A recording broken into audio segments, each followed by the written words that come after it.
Right, we are live. Hey guys, how's it going? Welcome back to the Kiwi Lads channel. We are here for the second match of the Six Nations 2022 competition. We just witnessed the game between Ireland and Wales. Now we have got another massive matchup. It is going to be Scotland taking on England at Murrayfield. Should be very exciting. But if you are new to the channel, be sure to leave a like and subscribe. We will be looking through the starting lineups and reserves. The game is sitting around 15 minutes away from getting underway. But as soon as it is, we will be providing the live commentary for that one. But now looking through, first of all, at the Scottish starting lineup. They are at home at Murrayfield. Like I mentioned, they have got a very strong side, and it should be a very physical contest throughout the first half of this match. Rory Sutherland, George Turner, and then Xander Fagerson. They will be the front three that they have decided are going to be the men who can get the job done. Johnny Gray, then Grant Gilchrist. They are the locks. Jamie Ritchie, Hamish Watson, Matt Fagerson. These three will have a very crucial role to play in the upcoming fixture because they all need to play with that physicality, with that strength, and it's going to be a crucial one in the breakdown, I feel, for both of these sides in the loose forward trios to try and get as many turnovers as they physically can. Ali Price and Finn Russell, they are going to be the 19 combo. Finn Russell actually vice-captain for this game, the only captain for this weekend who isn't actually the number 10 other than Marcus Smith. So I'll take that one back because in the first game they were both the 10s. But now they're not. So I do apologise for that statement. Take that one back. That one doesn't exist anymore. Duan van der Merwe, he is going to be out on the left wing. Very dangerous player, and he did actually beat a massive amount of defenders last year for the Six Nations. We'll be hoping to do the same for this year's competition. Sam Johnson, Chris Harris as the midfield combo with Darcy Graham out on the right wing, and Stuart Hogg, the very experienced man. He will be slotting in at number 15 for the Scottish. But now looking through at the English starting lineup that they have gone with. Ellis Genge will be at 1. Number 2, it is Luke Cowan-Dickie. They will have Jamie George instead coming off the bench, whereas he does normally like to give himself a start normally for England, but he is going to be coming off the bench for this one. And Kyle Sinclair will be the other man in that front row. Maro Itoje and Nick Azewekwe. I feel like I say his name wrong every time, but hopefully we can improve on it at some stage throughout this matchup. Lewis Ludlam, Tom Curry as the captain. He is going to be there at 7. And Sam Simmons, the specialist 8, will be playing 8 for England in this one, which is great to see, as they did actually go with Tom Curry as their number 8 throughout the Autumn Internationals last year, rather than Sam Simmons or Alex Dombrandt or anyone along those lines. Looking at number 9, it is Ben Youngs. Number 10, the up-and-comer Marcus Smith. No Owen Farrell due to injury, so because of that, it does mean that Marcus Smith does get to take that number 10 jersey, and he will be hoping to be able to secure it for many years to come. And if he has a good Six Nations here, perhaps that will be possible. Henry Slade and also Elliot Daly, they will be the midfield combo for this matchup.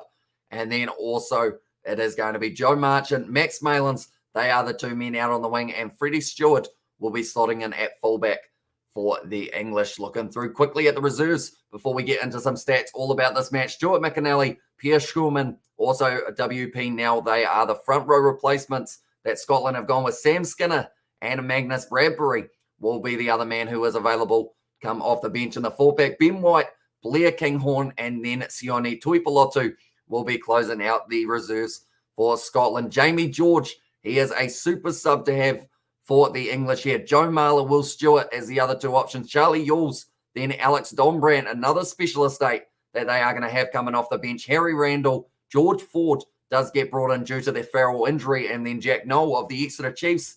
And I mean, his side actually just ended up having a loss. Fun fact, but not so fun for the Exeter Chiefs, I should say. It was the Wasps winning that game 27 points to 26. So a very close game there. And also very excited to see Alex Dombrandt play today. Do the big thing, Big Bird in it there, says Katie Dixon. Also, hello, Ash. Welcome back, mate.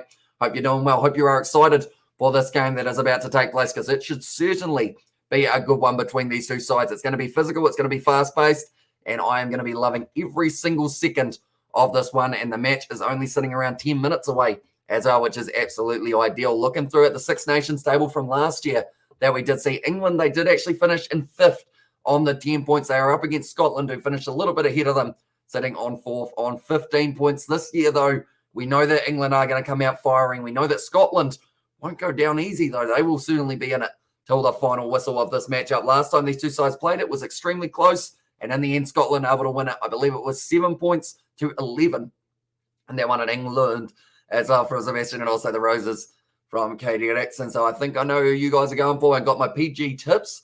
Tea just for you, England. And there says Katie Dixon. I'm still yet to try tea. I feel like that is something that I do need to do in the future, isn't it? Possibly near future rather than late future. Is that a thing? Not really. But now looking through at the Scottish games that they have played recently, they had a very good win over Tonga, then a close-ish game. In fact, very close game with the Springboks. Good game up against, it was South Africa, but in the end ended up losing that one by 15 points and then ended up getting the win over Japan, 29 points to 20 as well. Looking through at England's recent fixtures that they have had, that is Wales. That is not England. This is England. That's not England. That one's England. There we go. They were able to get themselves 3 from 3 in their Northern International Tour where they were able to beat Tonga, also South Africa, and then Australia as their other fixtures that they were able to win. So very good job from England to be able to come off 3 wins in that competition, and now they will be looking to get themselves maybe a clean sweep.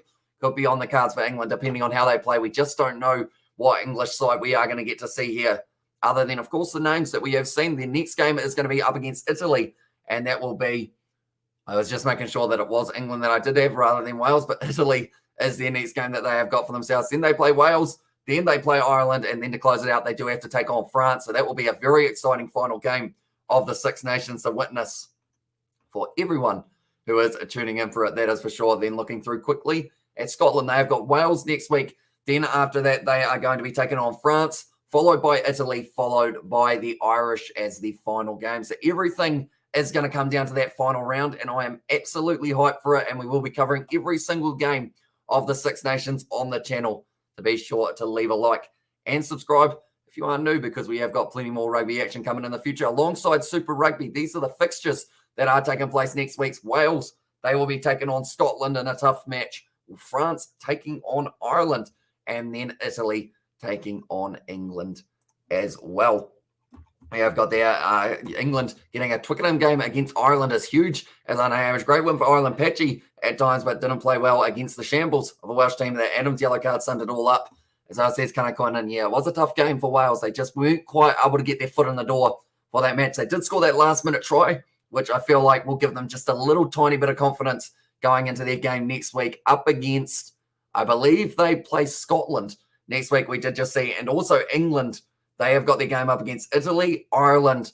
They go on to play France in Paris. That's not an easy game to have, but Ireland at the moment, they are in some very good form, and we'll be hoping to build on it in the coming days. But currently at the moment, Racing 92, for anyone who was wondering, in their game up against Brev, are currently winning 34-0, and they are only 32 minutes into that game. So it's relatively close. And also we have got there, I can't wait for to watch it. Sebi says, kind of and also Amish Road, can Scotland knocked out punch? Giving here for English team, says Michelle. I mean, it's going to be a tricky one, because at the end of the day, like, both of these sides have the potential to win. It's just who turns up and what do we get to see. Holy moly, Ireland under 20s smashed. Wales under 20s 53-5 as well. Yeah, there were quite a few one-sided games, weren't there, in the under 20s? I don't think we had any game that was summarized by less than 15 points also for the results. But currently this game, it is going to be for the Kolkata Cup, I believe. As these two sides, they always play off well. Last year, it did go the way of the Scottish. Will it be the same year? And also we've got there from the commissioner, commissar, I believe it is. No, I'm probably still saying it wrong, but when does the match actually start? It is going to be starting in 8 minutes' time. And then from there, we have got the kickoff and 80 minutes of all-out action between these two juggernauts in the Northern Hemisphere. And I do say that with a lot of respect for the Scottish, of course, because at the end of the day, some people would say, oh, they're not going to get that high. But I feel like if they win this game, they have certainly got the sky as their limit. But the Six Nations results so far, we did see that game between Ireland and Wales, a win for the Irish with a bonus point. So they are now sitting top of the table. 29 points to 7 was what the result of that one was. I wish I could attend all the games, Katie, as well. Still hoping I can make a World Cup game in France as well. There's one of Romania's games. And there's Sebastian. What would be worth a crack? I would assume. And I hope you enjoy the action, Katie. And also, man, I hope you can too, brother, as well. Would be a dream come true. And also, cue the bagpipes, says Katie. And yeah, we can currently hear them blasting at Murrayfield. You know it's an atmosphere anytime that these boys walk in. I mean, that's the thing. I've got it as my background. It's a little bit of almost a cartoonish version of Murrayfield. But when those lights are on, when the bagpipes are blaring, you can just tell that it's going to be an absolutely awesome match. At the moment, Stuart Hogg standing there in the changing rooms, warming up a little bit. It's looking like there's a little bit of a breeze there at the moment at the stadium in Murrayfield. 7 degrees, supposed to be raining, 20 miles per hour of wind. I mean, I prefer if it didn't rain, I'll be honest, but I feel like it's still going to rain, probably more than we would like, but just means that it's going to be a little bit more slippery. Maybe we see the forwards using a little bit. Oh, Bree fought back in that game, and now it's 36 points to 5 up against Racing 92. So they're doing well for themselves. I mean, they've got time to make their way back in, but the bagpipes have stopped, which does mean that the players are about to make their way out onto the field. The second game, hope the ref don't kill the game. So this is a Saxon. Yeah, hopefully it is a relatively smooth runner one. We did see quite a few scrums, I should say, in that first game, but hopefully it won't be the same for this one. And also, I'll catch you later. My dinner time right now, so it is 10:08 p.m. in India. Hamish, bro, you need or use some eating snack before the match, and Fanta as visually, as I says for Charles. So yeah, maybe Fanta will have to be on the cards after this one. I think I'm still going to be up till maybe about 2 p.m.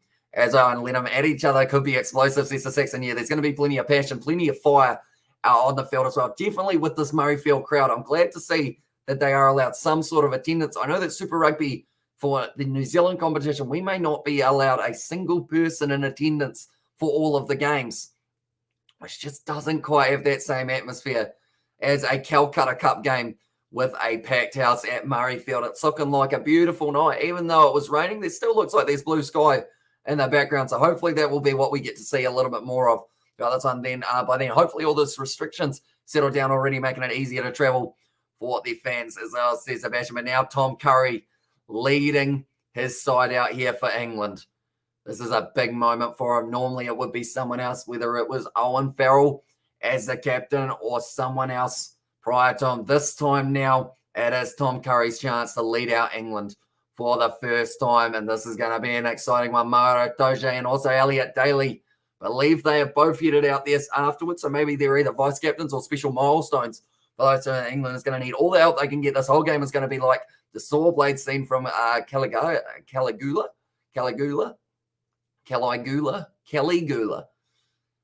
You can probably tell that I haven't seen that movie or TV show. I was like, Marcus Smith at the moment, I feel like a lot of weight is on his shoulders for this game. As little as they do want to put the pressure on Marcus Smith here, he's going to be the one to watch out for. And if they can shut him down early, perhaps that does end up completely shutting out that back line of the English. So Finn Russell, he will know that. Also, I would say someone like a Hamish Watson rushing up will be very important for that man to try and cut it down. And then also Jamie Richard, Matt Fagerson, the same thing for those two, trying to stop them from being able to sneak their way through. No one should ever see that movie. Hamish as well. Is it a bad one? Is it bad because it's like a horror movie, or is it bad because it's just like bad acting and like just not ideal? Well, that one about Stuart Hogg at the moment, high-fiving all of the boys. He is the captain of his side. We see all of the flames at Murrayfield as well. It's an atmosphere and a half. I wish I could go to this stadium, Aviva, Principality Stadium in Twickenham. I feel like that's a bucket list one as well. You realise the game is on now as well. Says it was Kamasa. And there I have got it up on the screen. And we are just about to have the national anthems below as well. Says it was Pidraig. And it is on right now. And there. But yeah, currently, because we are in New Zealand, it's probably a little bit slower. But the game is going to be starting in 3 minutes' time here for us. And also, we've got there Scotland. We need help if England are allowed to play us out. Come on, England, says Cooper Media. Welcome back, mate. Hope you are doing well. Hope you have been keeping well as well. There's a lot of wells as well. Put it on. So we can see as well, says Commissar, although unfortunately, due to the licensing, I'm not actually allowed to show any match footage or audio. So I do apologize for that if you were expecting to be able to see it here. Sadly, the best options, I can tell you exactly where it is going to be available for yourself, depending on what country you're in. What country are you in?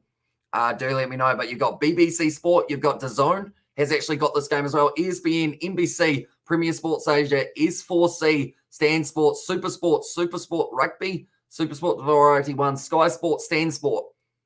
And those are probably your best options. As one of those, Scotland for Life, as I live there as well. Says Commissar, I feel like I'm really saying that wrong every time, aren't I?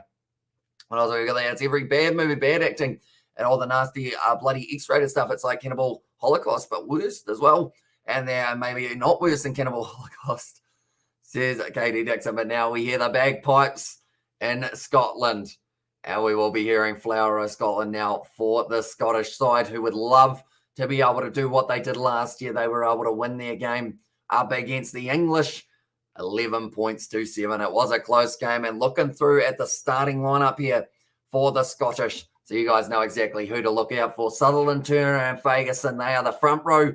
Johnny Gray and Gilchrist making up the 4-5. Richie, Watson, and Ferguson will be the loose forward trio. Price and also Finn Russell, the captain of his side, or the vice captain, I should say, going to be very important. There are tears in the eyes of one of the Scottish players. You can tell the emotion is going to be running high for this game, because both of these sides, they want to win the opening match as well. And then also Duan van der Merwe, Sam Johnson, Chris Harris, Darcy Graham, and Stuart Hogg. Looking through quickly at the English lineup before we get underway, it will be Ellis Genge, Luke Cowan-Dickie, and then Sinclair as the front row. Atoje and Ezekwe are going to be the locks. Ludlam, Curry, and Simmons as the loose forward trio. Sam Simmons and number 8, rather than Tom Curry, who was there for the Autumn Internationals. Ben Youngs, Marcus Smith, Joe Marchant, Henry Slade, Elliot Daly, Max Malins, and Freddie Stewart, who was a young and up-and-coming player as well for England. And I love it when they get tears in the eyes as well. And yeah, that's the thing. It's just the atmosphere at the ground when they turn off the music and you just hear the crowd and the passion that is being shown. It just gives you goosebumps, doesn't it?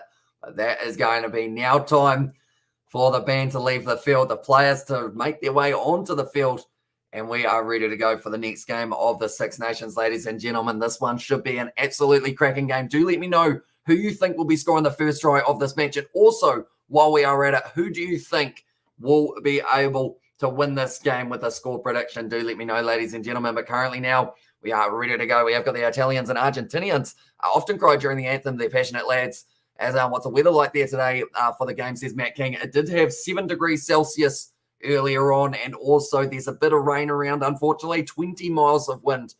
So a little bit of a crosswind at the ground at Murrayfield, but hopefully nothing too serious, and it doesn't end up getting too heavy in a hurry. But currently now the replacements for both of these sides, there's some very good players to mention. Jamie George is going to be on there, Alex Dombrand as well, George Ford as another one, and then for Scotland, they have got the likes of Sione Tuipulotu, Blair Kinghorn, and also Sam Skinner.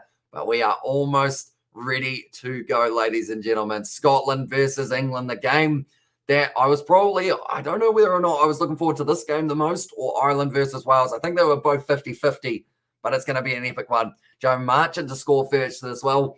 There's Katie Dixon. It will be Marcus Smith kicking off this one. And like I mentioned, a lot of pressure on that young man's shoulders. Ben O'Keefe, Kiwi, he is going to be out there from New Zealand in charge of this fixture. Nick Berry from Australia is going to be the assistant with Craig Evans of Wales, and then Ben Whitehouse will be there as the Wales TMO as well. And currently Ireland, they are sitting top of the table, sitting on 5 points because of their bonus point win over the Welsh. We have got there the Harlequins little logo, and they're from Sebastian. And of course, we've got a few Harlequins players, Marcus Smith included, getting us underway now for this game at Murrayfield, and we are ready to go, ladies and gentlemen. Taken nicely by Stuart Hogg, met by Max Malins, who just tries to run absolutely over the top of him, which is always what you want with your first touch of the ball. It kind of reminded me of Pablo Matera and Nepo Lolala a little bit earlier on. Now, is the scoreboard going to play the game? That is a big question. We are currently 22 seconds into this game. I'm hoping if I keep on refreshing, it will work out that the game has started. And that one has gone into that. Freddie Stewart considers taking the quick tap, decides against it, the quick line out. Come on. There we go. Has worked it out. We will go like that as well. Right, we will go back to this, and we will click there. And great news, we've got Kiwi ref as well. Open game, hopefully, and Ben O'Keefe is refing. How are you, Ben? It's been ages as well. Yeah, we haven't actually seen him since about Super Rugby, I guess. Oh, no, sorry, the British and Irish Lions. No, in fact, the end of year international, I think he did get invited, didn't he? Leicester have won their game up against Worcester, for anyone who is wondering about that one. I probably shouldn't spoil those other results now that I think about it, should I? Sorry about that. Anyone who was going to go back and watch that game after this one, but 1 minute in at the moment. Youngs has got this ball just inside of the half of the Scottish, and England looking to power their way forward just a few more times. Youngs puts the ball high, kicked him behind. Freddie Stewart trying to chase it. Stuart Hogg takes the catch, waits late, or in fact it was Darcy Graham Waiting a little while. No, it was Duan van der Merwe. Tell you what, I'm shocking with the Scottish names at the moment. The worst thing is I knew it was. All of the other names just wanted to come off the tongue, though. Now Duan van der Merwe, he's got tree trunks for legs. Kicks that one down the field. And now it's going to be taken nicely by Youngs. Little juggle there from Max Malins, but regathers nicely up to the halfway line now, trying to pierce the gap, but good low tackle on him by, it was Xander Fagerson. Now Mara Toje, no, instead it's Ludlam.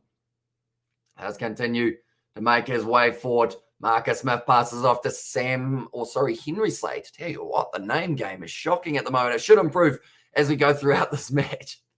That's about 4 in a row that I have said the wrong name for. Ben Youngs, do know his name. Marcus Smith now going back to the captain, Curry. He's getting his first carry of the Six Nations. Youngs, once again, going back to Smith. That's going to be an important combo, finding the offload now to Freddie Stewart. Goes for the kick in behind it. Hits the leg of Ali Price, and he does cut it off. And now it is the line out in favour of England, just inside of the half. But currently, like they're saying, away from Twickenham, Freddie Stewart, he hasn't had a huge amount of games. To be fair, even at Twickenham, he hasn't had a huge amount of games either, just because he's very fresh on the scene. And remember, hopefully, he has got a very bright future ahead of him, and injuries do not end up affecting him throughout the later stages. But it's Slade now once again attacking the line. Going to be going nicely forward. But now Hamish Watson making that tackle. A lot of pressure there. Luke Cowan-Dickie has to take it. Currently, Scotland's defence, it has been improving majorly over the last couple of years. It makes it very tough to be able to break through. Kyle Sinclair now goes to Marcus Smith. So that was a little pop pass of once again. They are just not quite able to get through. It was Ezekwe with the carry. Kyle Sinclair falling the wrong way. Oh, Matt Fagerson, he does get the penalty for not releasing. Very nicely done by that man. And because of it, it does mean that they are going to be rewarded with the penalty straight away for Scotland. So the first one that we have seen, Fiji versus Georgia at the World Cup, would be an interesting to provide commentary for, especially name-wise. Exactly right. I mean, I remember the last time I did try and do the commentary for a Georgian game. Unfortunately, the worst thing is the Georgian game for me, it wasn't on the channel, so I did have to watch it with a little bit of lag. So I couldn't actually recognize any of the players, and that was a wake-up call for myself for that one. And Kylie's been dragged across the field like a doll as well. Or Kyle's been dragged across the field like a doll, I should say there. But now going up, taken nicely. Or was it? It's a little knock on there. And now it is actually going to be stolen. No, it's going back for the scrum feed. That one. So currently a couple mistakes early on from both sides have led to now another knock on. We get to see the scrum for the first time in this matchup. But Kyle Sinclair, this is where he normally turns the opposition into a rag doll at scrum time. But Stuart Hogg, he'll be a nervous man for this match. And Welp, there says Katie Dixon. Because, I mean, at the end of the day, if Scotland can win this game at Murrayfield, like, it's going to be an absolutely huge one for them, because it gives them the confidence heading forward, I should say. Principality Stadium is where they have got their next game. Then they will be taking away their next game up against France. That is going to be at home, which is very crucial for them. And then that last game up against Ireland is going to be away. So home games are so crucial to be able to win. And in those competitions, that's going to be a scrum reset, which is something we may see quite a few of in the early stages of this one, just for each other, trying to feel each other out for the first little stage. The moment Fagerson, the bright yellow mouth guard, just having a bit of a chat with Stephen O'Keefe, just making sure that he does know whereabouts his feet are supposed to be going for this fixture as well. We'll go like this. I am just going to quickly do what I normally do, make sure that it is all working smoothly for myself. We go like this. We go like this as well. Yep, we are all good. Well, this one, it was weird, the glitch that we saw earlier on. You guys will know about it as well. The one where it did keep on dropping down to one viewer on the live stream. That's going to be the free kick to England there. A little bit of a push before the ball was in. And England now with the free kick. I assume more than likely, do they go with the scrum again? They do as well. So this is using up a little bit more time. I think the referee dropped something. Ellis Genge kindly gives it back to him. Change your feet. It's what it was for Stuart McAnally at the moment. Jamie Ritchie, he's got a big smile on his face for a side that have just had a free kick against them. So I guess he is still going to be very excited for the rest of this match. Currently, they are showing Eddie Jones, a man who will be very nervous for the Six Nations. There's a random camera that's decided that it wants to bounce up in front of him for that one. I think it was the spider cam at Edinburgh. And also we've got the hello, Hamish, howdy, Katie Dixon, hope all as well. As says David the Mod, it is indeed, mate. Another free kick. It's the break foot. And it is going to be George Turner this time penalised. Do they go back for another scrum? Yes, they do. This is using up a lot of time in the early stages. I would like to see at some stage maybe time off if it is going to keep on having reset after reset after reset, as we have already spent about 3 minutes so far in this one. And how did Ireland handle Wales handle the new scrum laws in the previous game, says Matt King.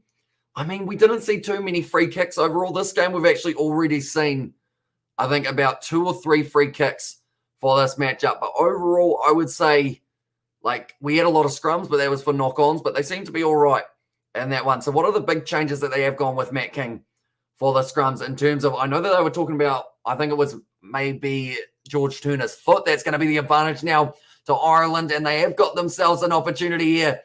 Go forward. It is the penalty this time, so they have got the option of kicking for the line out. We have got there. I remember the headline back in the early 2000s when the Scotland versus England game prompted the rise of television thefts in Glasgow. The Scots really wanted to watch the game there. Good morning, David Hopewell, as well. And also, hello, hey, howdy, hey, brother. Happy Six Nations, says Katie. And yeah, the Six Nations, it's finally back, which is always very exciting to get to see it in action. Currently 8 minutes into this game. It's sitting 0-0 between these two sides, but Marcus Smith, I believe, what are they doing here? Are they kicking this one for touch? Yes, they are, and it will be now Henry Slade, because of the fact that he has got that left foot boot angle, puts it into touch with a good kick, and it will go just outside of the 22 now. 25 metres out. Stuart Ogg, Duan van der Merwe currently having a bit of a chat with the touch judge. But currently, like they're saying, Pierre Schkoorman, having him off the bench, it's going to be a very crucial one. And happy Lutmus as on there, and I say yes. And there says David the Mob, but now Luke Cowan Dickey with the first line out throw it's actually second line out throw for himself, I should say. Now Tom Curry breaking off the back, goes off the hands of Sam Simmons, the big man from the Harlequins. Well, the Exeter Chiefs, whoopsies, wrong way around. Alex Tombrand, of course, is the Harlequins. That's a knock-on. It's a big one as well. And now it's going to be on the side of Scotland. And I'll say, well done, Irish, says Kevin Thomas. Yeah, they did very nicely in that game, getting themselves a bonus point as well. 5 back to Stuart Hogg. Does put up the bomb. Max Malins takes that comfortably now on the halfway line. Trying to link up with Freddie Stewart. Great low tackle on Max Malins, though. That was able to completely halt the momentum. He was trying to build up Johnny Gray there, making a nice tackle. Once again, at the moment, England, they have had more of the possession so far throughout this one. Little kick behind there. It's going to be bouncing awkwardly, but taken by Stuart Hogg. Bit of pressure on him from Joe Marchant. Buys it back across. Finn Russell just regathers it enough. Does kick it back down the field. Great diving catch there from Elliot Daly back to Marcus Smith. This one does not look like it's going out anytime soon. That Hamish as well. And this is Sebastian almost through the gap. Bouncing back up now once again. Now coming back. Yeah, I do apologise about getting the Exeter Chiefs getting mixed up for the Harlequins. And also, sorry, wrong flag, as I said, David the Model. Anytime you put in a flag, it does end up just being white, just being black. Anyway, it does seem for that one in a weird way. I don't know why it does that. I think Scotland take one. And there says Kevin Thomas now passing the ball back across once again. It will be the big man, Richie. Giving himself another carry. In fact, that would have been Gray, in fact, who did have that carry. Ellie Price now firing it back into the pocket. And Finn Russell now has no option but to kick it for the touchline. Does he find touch? No, he doesn't. This game's going to continue. And once again, there are no stops in this one. Freddie Stewart, he was a standout player, like I mentioned, in the November International. Sam Simmons just driving straight over the top of one of the Scottish players who was a little bit slow getting up. He's still down. In fact, it was Ellie Price. He learned that you don't try and tackle Sam Simmons, or else you do end up hurting yourself. Ellis Genge now throwing himself at the line once again. He's gone to the Bristol Bears, hasn't he, Ellis Genge, for the next season. Elliot Daly, wide cut out pass out to Max Malins. Down the wing, finds the offload on the inside to Freddie Stewart. Somehow just keeps it in play.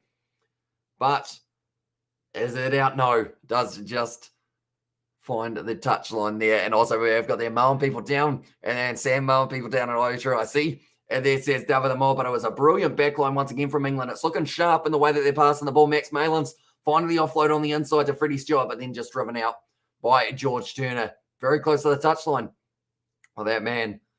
And now it is going to be, once again, Only 5 metres out. Scotland under pressure. Hello from Dublin, England. Thoughts on Mac Hansen today? Does he jump ahead of James Lowe? The way that he played on debut, I was mentioning about it throughout the live stream as well. It didn't seem like it was his debut. Like he just went out there, and if you had said, like, pick the player who's on debut, you wouldn't have said him. Like, he got man of the match. He looked very comfortable out there up against Wales. It will be interesting to see how he goes up against France next week if they do give him the opportunity. But yeah, I feel like if you don't have him in the starting lineup, you probably got to have him on the bench just to have that impact in the later stages. Luke Cowan-Dickie at the moment currently staying down for a little bit longer than he would have been liking. So it could be a bit of an injury there. But anyone who is new to the channel, be sure to leave a like and subscribe. Hey, great birthday day filled with rugby as well. And he says, Kevin, so is it your birthday today, mate? If it is, happy birthday. I hope you have a great day. And currently they are just showing Ali Price. He just got smacked in the face by Sam Simmons. Okay, he's back up on his feet, but it wouldn't have felt too nice getting run over the top of by Sam Simmons. Currently 11 minutes through this game. We've had quite a few stoppages. They have been due to scrums, and also now we have got the line out, although the good thing is the line out has meant that they have turned off the clock. Not sure whereabouts Scottish will be going for this one. I assume that they will just go to the back. Yes, they do. And it's going to be taken nicely now by Matt Fagerson, trying to drive his way through the tackle with Ludlam. But he is dragged down now. Ali Price puts up the box kick, looking for the touchline. Does find it. Max Malins juggles it. Because of that, he will not be able to take it quickly. Kevin, happy birthday. And then happy birthday, Kev. Keep it legendary, mate. Here's Sebastian there as well. But currently, I would say first try, 28th minute. That's a weird time, but I'm going with it. 28 minutes in is when we're going to get to see the first try. And it is going to be the try of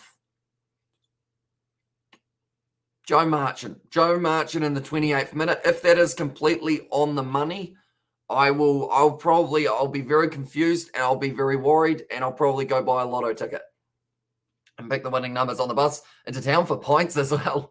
Says Jason Price there. So yeah, it will be a good old night by the sounds of it for you boys celebrating the Irish win. And next week up against France should be a very good game as well. Ali Price actually going off for a head injury assessment here. So because of it, they do have to make the sub straight away. Ben White now out on the field, and he will not have anywhere near as much experience. Pints. And England by 3, says Albert, for the prediction there. So a relatively close game. Well, like so there, I would take a game that is decided by 3 points, and I finally reached 31 as on there, says Kevin. Happy 31st. Hopefully you do enjoy your 30s, even though you were already 30. So hopefully 30 was kind to you. And now 31. Oh, Tom Curry having a bit of a wrestling match with Hamish Watson as opposite number. Both men from the British and Irish Lions store. Maybe some unfinished business by a Lotto and Cheer with the 70 in the room, says Albert. The thing is, I probably would, to be fair. I would just find a way of being able to do it.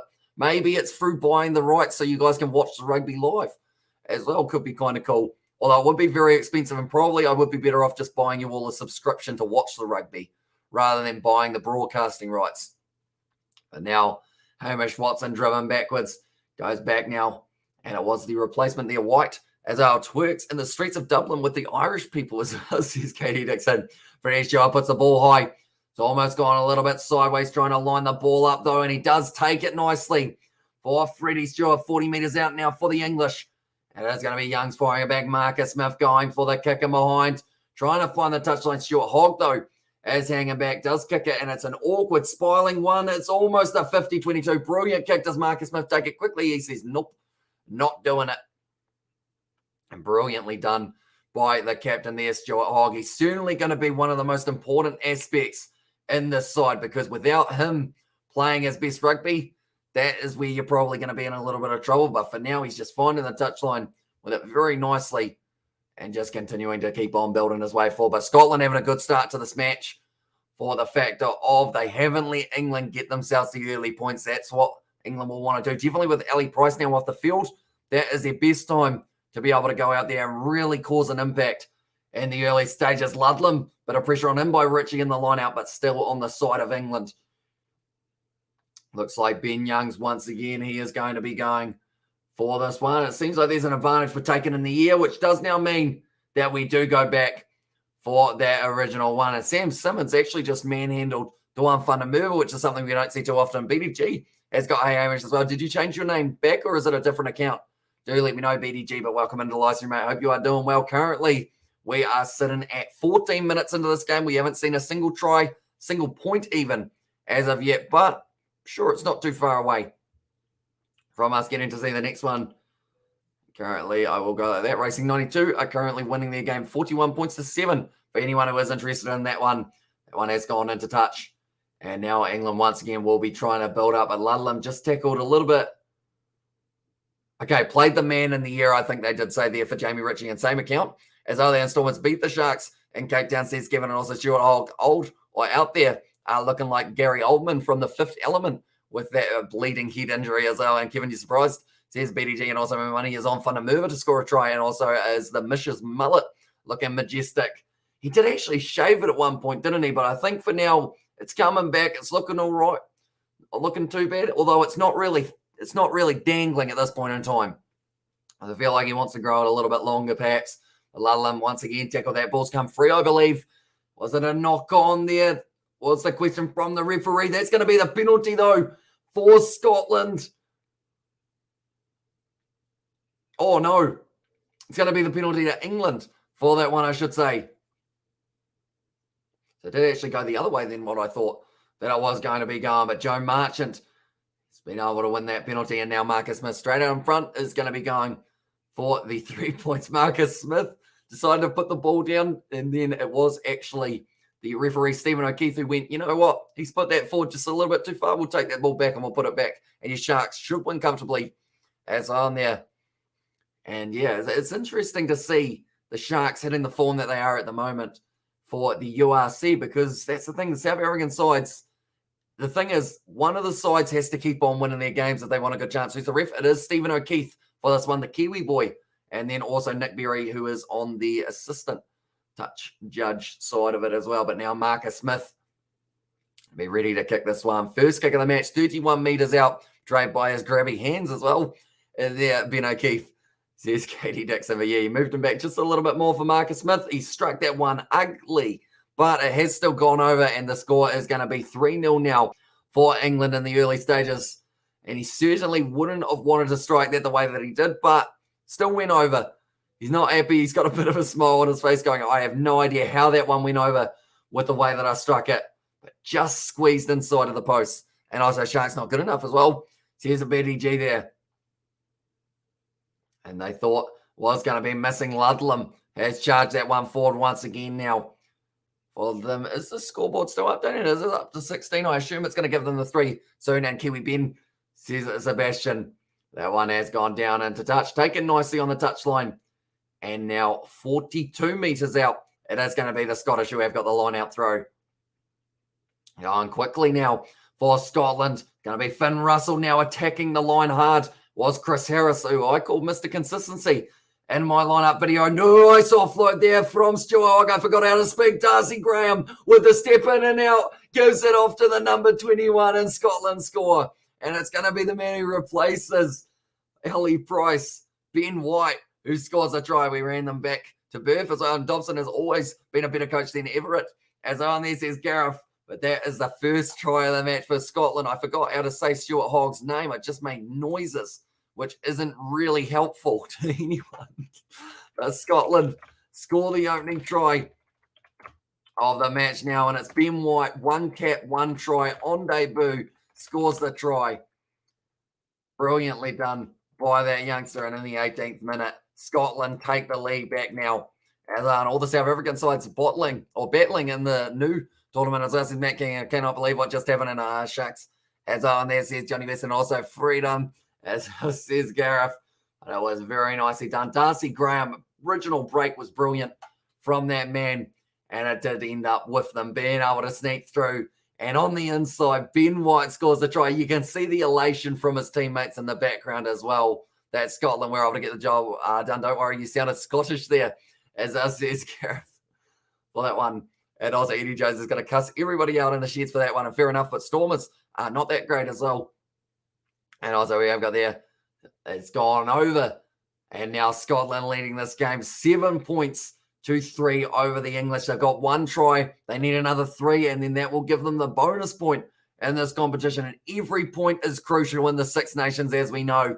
But it's a brilliant try for the Scottish. And they were well and truly celebrating, the coaches, after that one. But White scores a try. Oh, it's a big hit there, and it's a knock-on advantage now for that one. And currently, Elliot Daly was able to completely charge his way through. That ball's going to be sitting up nicely. Joe Marchant now going for it. No, Ali Price just puts the ball down in time. And he does stop it from becoming a little bit of a counter-attack straight away from the English. And now, goal line dropout will be happening for this one. Elliot Daly just charges into Stuart Hogg, who doesn't quite get the kick away. He just got enough of the boot on it. Stop it from being a knock-on, though. They're gone for the low shooting one. Nicely controlled by Ben Youngs, and now once again attacking the line. Sam Simmons tries to pierce it, but is dragged down very nicely in the tackle by Grant Gilchrist. Going to the short side, Marcus Smith off to Joe Marchant, driven backwards. And that tackle by Darcy Graham, which gets the applaud from the crowd at Murrayfield, as they are getting right behind their home side. Maro Toje tackled hard, and once again the crowd are loving it. Now going back, Henry Slade off to the captain, Curry, trying to hold him up here. They almost were able to there. But still finding his way down. Ben Youngs now goes off to Marcus Smith. Good attack and run there from Ezekwe. And it's a penalty to Scotland. And now everybody is going to bully Stuart Hogg as well, although he did get just enough on it to be able to stop it from being the knock-on. He got nailed in that tackle, though, from Elliot Daly, who just charged in like he was a battering ram and decided to try and deal with it as soon as physically possible. But now penalty to Scotland. They will be kicking this one for the touchline. Anyone who is new to the channel, be sure to leave a like and subscribe. We are going to be back every single game of the Six Nations, whether it is day or night, which is it is always night in New Zealand. We are currently sitting 6:10 a.m., but we're going to be up for every single game. We've got the game tomorrow between France and Italy, and also Harlequins versus Sale Sharks. We are hoping to cover on the channel as well. This English possession is giving me loads of fantasy tackle points as well. And how's Finn Russell going? It's not looking too bad so far. Ali Price looks like he's going to be making his way back out on the field. That'll be a little bit disappointing in some regards, I guess you could say, because of the fact that Ali Price, I mean, he wasn't able to score the try, but it was actually the youngster, Ben White, who was able to get in. What we will quickly do is we will go like that, and that will scroll across the bottom of the screen as well. But currently now, it's going to be the Scotland chant around the ground. George Turner throwing this one in nicely. It's gone to ground. Down by blue is the call, so now they have to try and look for this ball. He has got it out the back, done very nicely there, White. And I mean, getting that try early on probably gave him a lot of confidence. The ball has popped out the back. There was a man's leg that was on top of it. Attack and run from Xander Ferguson. He's dropped the ball, though. Now Curry goes off to Marcus Smith. Counter-attacking opportunity here for the English. Once again, kicking it in behind. Henry Slade. Does he nail the 50-22? It's very close. No, Stuart Hogg just hangs onto it. Charge down as well. And it is going to be now just a few meters out from the line. And it will be the Scottish throw. They've got unlucky there, but Stuart Hogg, he's done well to stop that from being a 20 or a 50-22, I should say. Charge down from Joe Marchant, though. Be able to slow it down. And like they're saying, Eddie Jones, he did pick Joe Marchant because of that extra pace and also the defensive side of it that he does bring. We did see him at the Blues a few years ago from there. I mean, Super Rugby Pacific, it is starting up extremely soon as well. That man's gone down on top of the breakdown, which is unfortunate. Now it's been ripped away, and the penalty goes the way of the Scottish as well. Don't worry about the Spanish Irish. We're here to tackle them as well, says Sebastian. Yeah, you guys are on fire today, that is for sure. It seems to be any time they show up, you just go, got him. See you later. Which is good. Does save us a lot of hassle. All those ones. I remember when I used to not have the moderators and I used to try and do it all myself. That wasn't a good idea overall. That always took up a lot of effort for those ones. It's probably on all channels, though, that they are going to be spamming their links for the Six Nations, even though it's free to air on a lot of regions. And also, come on, the Scots. And there says Johnny West and also Irish Rowan back. Says Michelle, welcome back, mate. Hope you did enjoy your tea. Currently now the Six Nations. It is back in the swing of things. Second game. And we have got the third game tomorrow between France and Italy. That will be taking place at 4 a.m. New Zealand time. But we're going to be up for it. And now it looks like Ali Price will be making his way back out onto the field. But now Ben White, I'm going to give him a round of applause. And I feel like everyone will be giving him a round of applause as well because of that try that he was able to score. So they're late. Scottish changes can't remember. Ben White starting. He didn't actually start. Ali Price was concussed, or he wasn't concussed, sorry. He was taken off for an HIA earlier on, which is why he did end up having to go out there, Ben White. And he did end up getting the try as well on debut, which is pretty awesome. That move from them was not too awesome there for Scotland. They just got pushed back out into touch. When Moana Pacifica play their next rugby game, Hamish, they were going to have a game up against the Highlanders this weekend for preseason, but sadly we don't get to see that. So it will be not this weekend, but the weekend after is the next one that we do get to see. And that is going to be the matchup up against the Blues. Big game indeed. Luke Cow and Dickey now 25 minutes into this game. I did say that there would be a try in the 28th minute, and I gave it to Joe Marchant. Although I did say that would be the first try, but we will let that part kind of slip out of the memory as well. Samuel Slade now. Who's Samuel Slade? It's actually the fella for Samoa, isn't it? And also Moana Pacifica. I meant Henry Slade. Once again, that's another carry forward. Ball rolling out the back. Ben Youngs buzzer back across to Tom Curry now. Attack and run. Once again, just bulldozing his way towards the line. Ben Young's going for the kick in behind now, looking for a bit of space. It's going to be sitting up just out from the in goal. And now Duan Whanamurva has got a bit of space running sideways as well, deciding that this is the gap he wants to go through. Great low tackle, though, from Ezekiel there. Had to be made, or else he might have been able to make quite a few meters there. For Duan Whanamurva, kick downfield from Finn Russell. It's going back for the penalty. And I'll say leave a like and subscribe to the channel. Cheers for tuning in with the 10 out of 10. From Sebastian, you heard the man. We are going to be back with every single game of the Six Nations, every single game of Super Rugby, as well as the other one that we are going to be covering on the channel. So if you are new, be sure to leave a like and subscribe. I'm about to sneeze. I hope I don't, but I'm going to. Nope. Nailed it. Managed to calm the sneeze down. Tell it, not happening today. The Six Nations is on. We can sneeze after. That one hasn't found the touchline for Finn Russell, which is not ideal. And now Freddie Stewart will be making his way forward once again, tackled hard by Rory Sutherland. On the halfway line, though, for England going back. Marcus Smith put in the ball. Looks like Elliot Daly going to be after this one. Doesn't take it nicely. Finn Russell does, though. And now it's going to be back in the side of Scottish. Okay, so how old is Maitland? Now been around for ages. Oh, Sean Maitland. At a guess, I'll say 34, but I could be wrong. I will look it up in a very short moment. And also, South Africa Test Series against New Zealand start next week, Hamish, as well, says Kevin. I believe so, actually, now that I think about it. Yeah, next week or the week after. One of those two. I think it's about 18th of February or somewhere around there.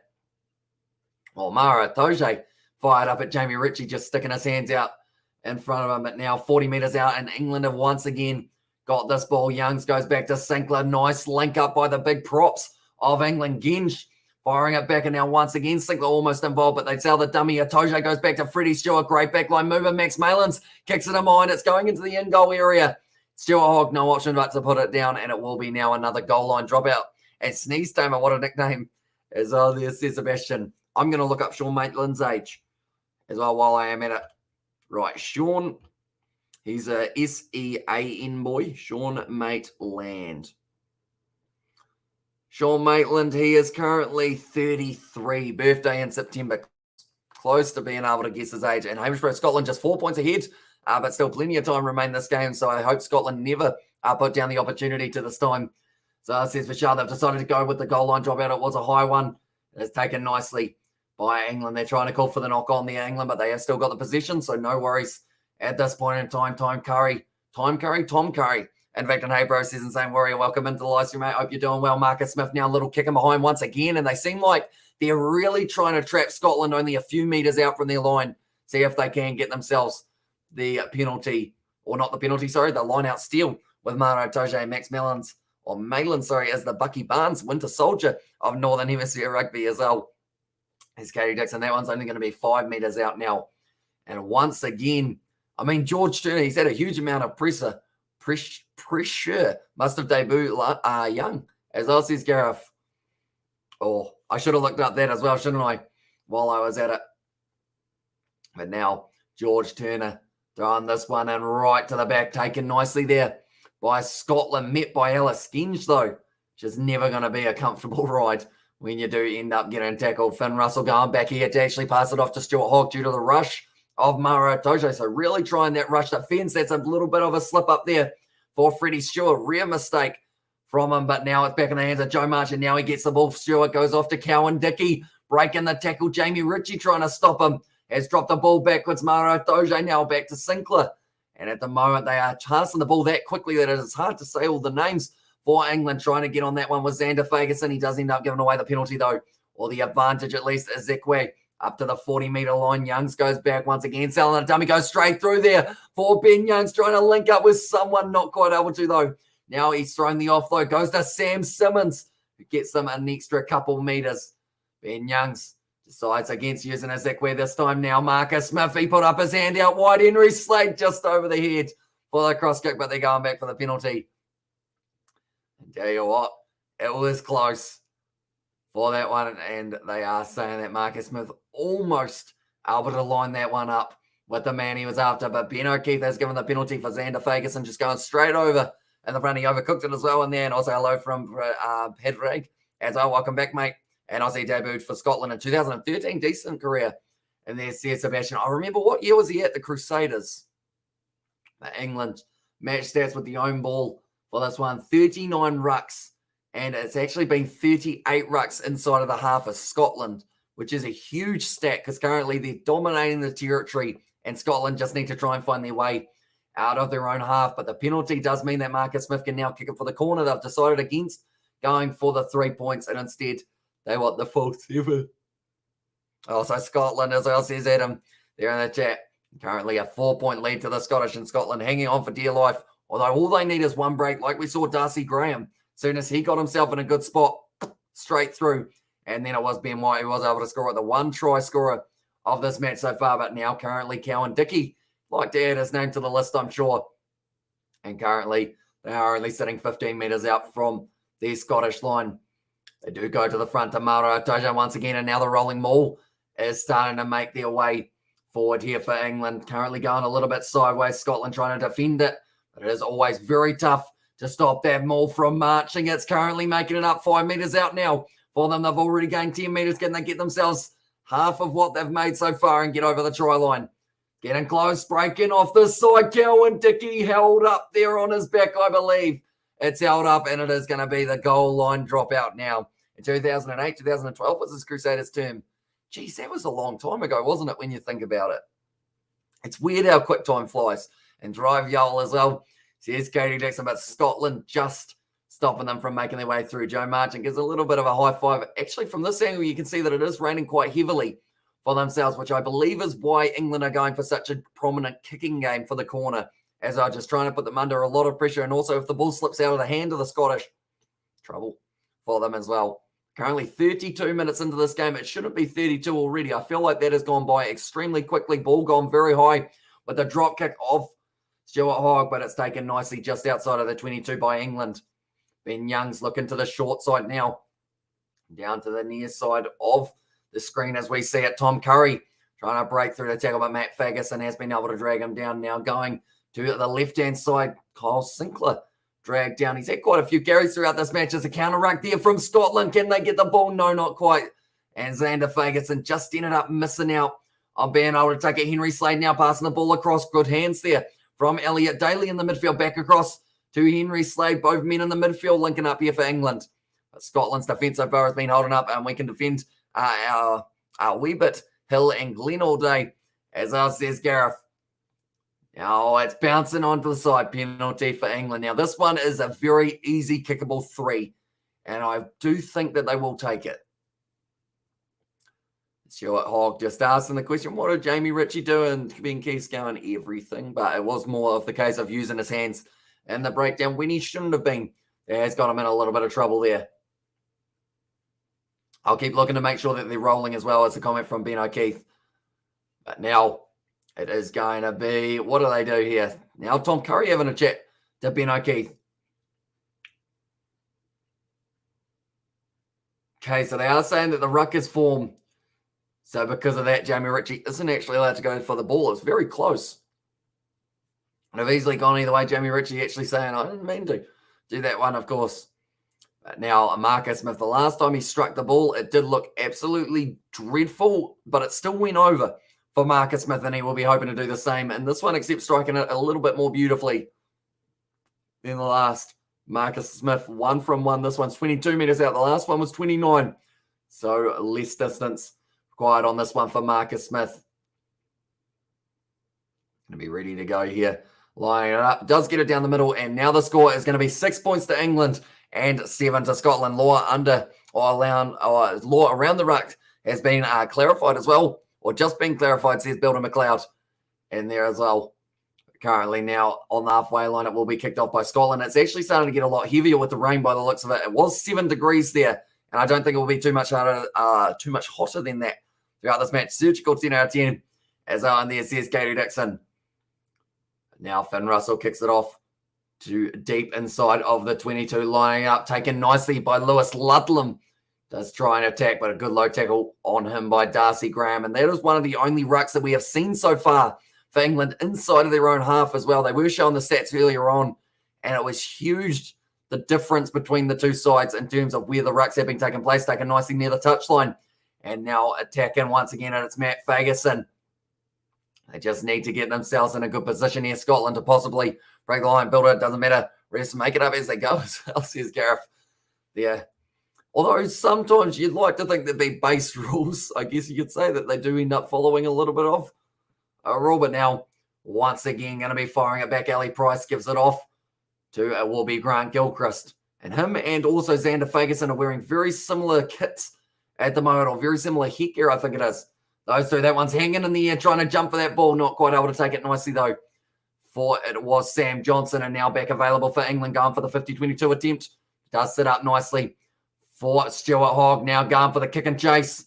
Going deep into the opposition 22, taken nicely by Freddie Stewart.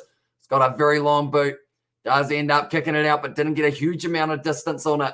And you would say that the kicking battle there did go the way of the Scottish, and also now we don't as well. And how long's left, says Paulie? So we have got another 4 minutes left in this first half, and then we have got the second half still in there as well. Barely first half, barely first half, Paulie. And England were the ones who wanted clarification. And go figure, as well, said Bill McLeod. And also 5 minutes left for the first half from Katie. But currently, I would say if they can find themselves some form of points, even if it isn't a try, if it's still some sort of points here for Scotland, that will give them a bit of confidence going into the second half. But they are certainly never out of the game, England. We have seen it many times. Going to be now Hamish Watson passing the ball back. Duan Fundermerva tries to leapfrog over the defensive. Daly, it's a penalty, though. Oh, okay, you can't get back up, release the ball. So he has been done for double movement there for Duan Fundermerva, and he's disappointed with that one. The big man out on the wing. He can't believe it as well, but Ben O'Keefe did end up giving away that penalty we have got there. Thank you, as well, says Paulie. No worries, mate. And do let me know who you think will be able to go on and get the win in this game. Should be an exciting one right down to the wire. These games are always close between these two sides. As little gap as we love to see, or as much as we love to see a high-scoring game is what I was trying to say before my tongue decided that it was possessed. Like, as much as we like to see a high-scoring game, a low-scoring close game is also just as exciting. How has Scotland been playing as well? I can't watch it today, sadly. They were solid last year. Says Paulie, they're looking good throughout the early stages. Their defence has been solid, although it does seem like now England are going for more of a kicking game in behind. So they will have to make sure that they keep their man back, and maybe that opens up the opportunity for the counter-attack. But the one run that they've really had that's been pretty much the only run that they've had in this match was the line break that scored them the try. It's a penalty to Scotland now. And now England have been penalised for that one. The crowd at the moment, they've got their beers in hand for this matchup. They'll be loving it, and they produced a try out of nowhere pretty much. I took the England defence by surprise. Says Sebastian, yeah, I think if we actually, very quickly, I've got the stats here. I want to see the stats for possession at the moment as we are sitting. Okay, Scotland, they do say that they've only had 33% of the possession and also 24% of the territory. So they've hardly had any of the ball, but they are still right in this game. They've made 83 tackles, but they've only missed 4 compared to the 29 that England have made, and they've only missed 6. Well, that one. So the odds for Scotland at the moment, I'm not sure what they would be sitting at, but they're doing very nicely. They're just showing those position and territory stats on the field right now. I'm kind of regretting the fact that I went through process of trying to find it if they were going to show it like 20 seconds later. So they're nice subs as well. Says Paulie, thank you very much, mate. We are back with every game of the Six Nations, also Super Rugby. We will be covering all of those matches as well on the channel, alongside a few Gallagher Premierships scattered throughout there as well. A little bit of URC as well, just for good measure. I said as well way too many times there in that sentence. Now around the side, once again, George Turner does end up going to ground 40 metres out here for the Scottish. Ali Price fires it back now. Finn Russell looking for the wide cutout pass. It goes nicely to Stuart Hogg. They are covering nicely, though. England all kind of drifting across. Stop the opportunity of the fast break down the wing. Now, once again, throwing the big men at the line. Rory Sutherland getting the carry. Finn Russell going flat ball across to George Turner. Advantage, no clear release of the tackle there before trying to contest. Little chip in behind from Finn Russell. Chris Harris taken out. Freddie Stewart jumps on that one. And now it is going to be the penalty. And pity it wasn't a really legal quick throw, which shouldn't have been allowed as it was touched by the ball boy as well. And there's his Builder McLeod for that one. But now currently sitting 39.5 minutes into this one. It's Duan van der Merwe playing. He is out on the left wing for this matchup. So he's got the battle alongside, I believe he's actually marking up with, I want to say he's marking up with Max Malins. But we haven't really seen those two go head-to-head too often throughout this matchup so far. It looks like they're taking on the 3 as well. And also, yes, says Katie Dixon to Wet Willie for that one. But currently, I believe they said that, yeah, no clear release there from Kyle Sinclair. And then Atoje also getting on that one. So because of it, it did mean that it was going to be the penalty advantage. And then now 40 metres out, there is an opportunity for Scotland to extend their lead back to the 4 points going into halftime, which is still going to be, it's still going to be a very close game. He's definitely going to score today, says Wet Willie. Do you have money on him, Wet Willie? Normally, when we have people say he's going to score, or at least from experience, it has been when they've said that they have got money. They've actually said that it's 49% or 49 metres out, whereas he's on the 40-metre line. So I don't know how that works. It's straight out in front as well. He struck it beautifully. 3 extra points there for Scotland, and they will be leading this game at halftime, 10 points to 6 as well. It's going to be a close one. That's very similar to the full-time score that we did see last time these two sides played off, and that was last year for the Six Nations. But currently, players who have stood out in this first half, I would say for myself, looking through who we got, I feel like there's been some good performances from Scotland, but no one who's really gone that next level above. George Turner's been pretty solid for himself in the hooker jersey for England. I would say who we got. Ezekwes's been pretty busy throughout the early stages. Same with Ludlam, same with Sam Simmons. Ben Youngs, he's been everywhere. And then also I would go with Freddie Stewart once again is consistent. Six Nations day one. Talking about everyone's defence is massive so far. And also always have money down, brother, as well, says Wet Willie. Is it a lot for him to score the try? Wet Willie, do let me know. A nice one. Says up poorly there. But currently we are just waiting for the second half to get back underway. Anyone who doesn't know who these sides are going to be facing off with next, we will start with Scotland. And for their next game that they are going to have, it is going to be up against Wales. That is a 3:15 a.m. start here in New Zealand, but we will still be covering it on the channel alongside the game that will be taking place after that one, which is going to be at 5:45. But it's just a regular afternoon for myself in Kiwi land at the moment, with it being 6:30 a.m. The game after that, they have got themselves Scotland versus France, followed by Italy, and then they have to close it out by taking on the Irish, and that could be the difference between Ireland maybe winning the Six Nations and not winning it, depending on the situation that we do get into, or maybe it's Scotland's difference between being able to win it or not win it.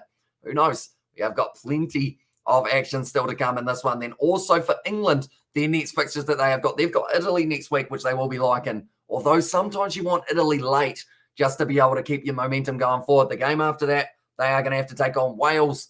Then it is then it is Ireland, and then away from home, they will be taking on France, which is never an easy game. Definitely, because we are going to get to see Ireland try and do that same thing in their next matchup that is coming up, and that is going to be next week. We have got there, it's a lot, and Rand's brother as well, and also we have got there Hamish Bro just 1 point behind at halftime, so close, and the panic situation for Scotland, although they have been able to get themselves now 4 points, but it's still only a try away from completely changing into this game. Like if England get themselves an early try in the first few minutes of the second half, all of a sudden it's all on for young and old for this one. And speaking of young and old, Ben Youngs could fall into both categories because his last name is Youngs and he is old in terms of rugby years.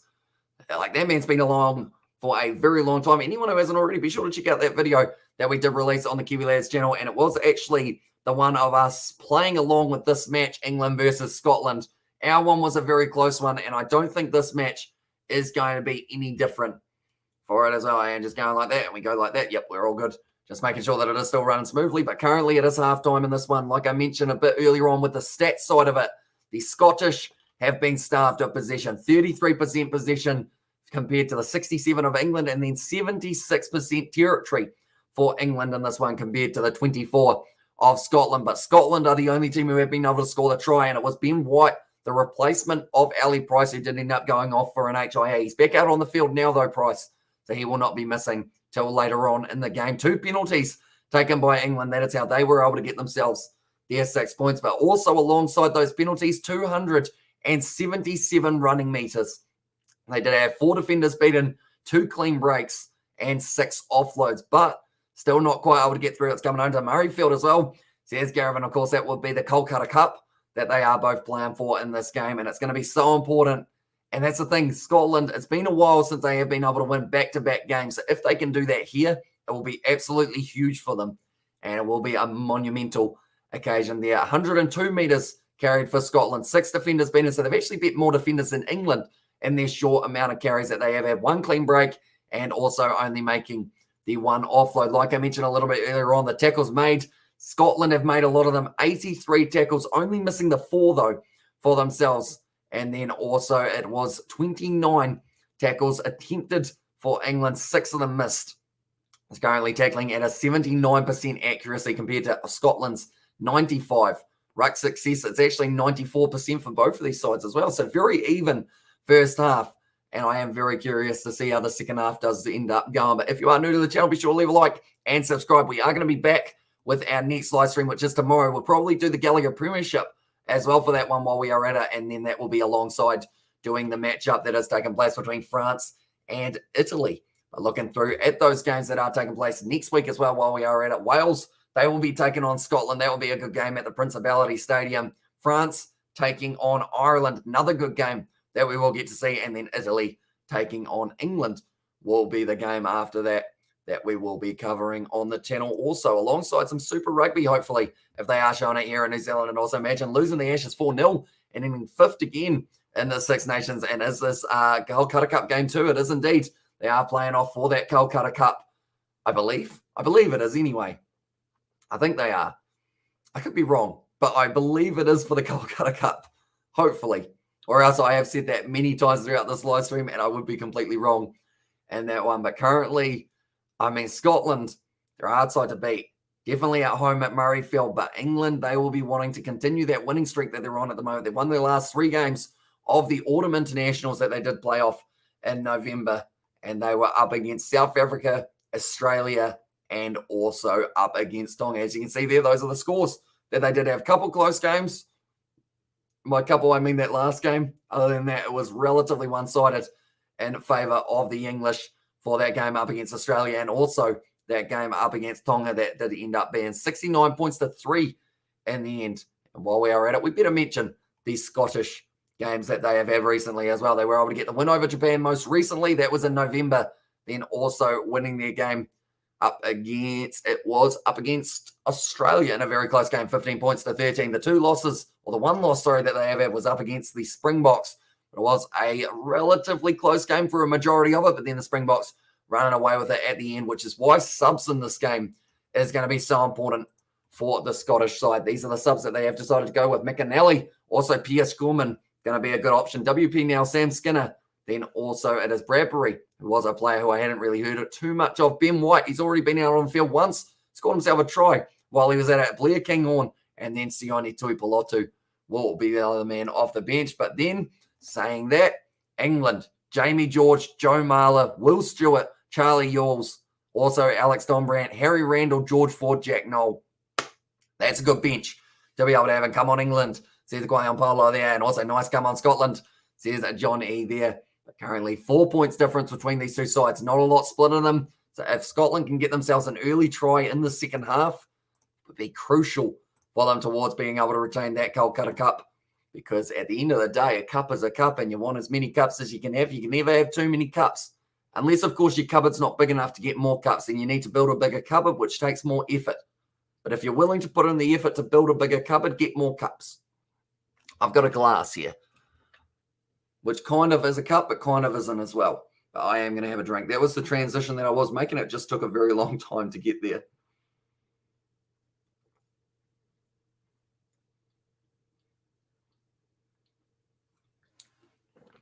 There we go.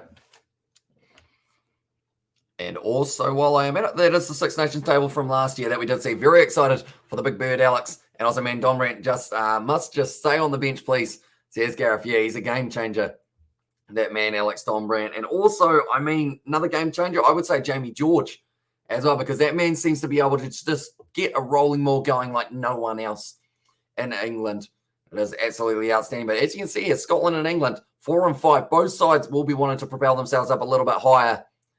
To be fair, I think they could in this one. Scotland, if they win this game, England, if they win this game, will be putting themselves in a very nice position. But the big thing is you just got to make sure that you absolutely smash Italy. Unfortunately, Italy are kind of like the punching bag that just gets hit over and over again. And then they come back the next week and they get hit over and over again. And I mean, it could be wrong. France, if they lost to Italy in that game tomorrow, that would be an absolutely huge upset. Well, yeah, Jamie George gets things done as on there. Well, we got some very good players who will be coming off the bench for both of these sides. Like I mentioned, anyone who hasn't seen, in fact, while we're at it, I'm going to put up the Harlequins lineup for you guys, because I know that Sebastian and also Katie, you guys are both Harlequins fans. This is a lineup that they have gone with. Lewis Liner out on the wing. He's going to be an interesting player for England if he does get any more opportunities in the near future, but still a very strong lineup for the Harlequins in their game up against the Sale Sharks, even though they are missing a few of their key players. Still going to be a good old game between the two sides as well, with big old Andre Esterhuizen, big South African, going to be slotting in there as another option for them. This is the starting lineup for the Sale Sharks as well, for anyone who is curious about that one. And also, Hamish Rowe, Scottish fans delighted. Some bagpipers sound all their fans in plane surrounding. As I says, Michelle, yeah, they absolutely love themselves some rugby. Scotland definitely recently, with the way that they have been able to keep on propelling themselves from strength to strength. Hopefully, I mean, a top 3 finish in the Six Nations would be absolutely incredible for Scotland. And not just the top 3 finish. They were close in their games last year. So maybe, who knows, they could go on and get themselves up to maybe, who knows, maybe 1 or 2 and go all the way there, Scotland. But we will have to wait and see. Currently, we are just waiting for the second half to get back underway. There was 1 try scored in that first half, and it was Ben White, the replacement halfback, came on the field for Ali Price's injury. He is the man who made his way out onto the field. And come on, you Quins. And they're from Katie and also Sebastian there. They're currently showing a man skiing, and he's completely upside down. And I don't think I would be able to do any skiing tricks whatsoever without breaking one of my legs. And Tyrone Green needs to be South Africa's next 15, as well, says Gareth. So I assume, are you going him? And if you were to pick a backup, because of course I don't think you're going Willie LaRue, are you going with Apalili Fassi, Damien Valimza, or Warwick Gallant as your other option? Or maybe someone else? Do let me know.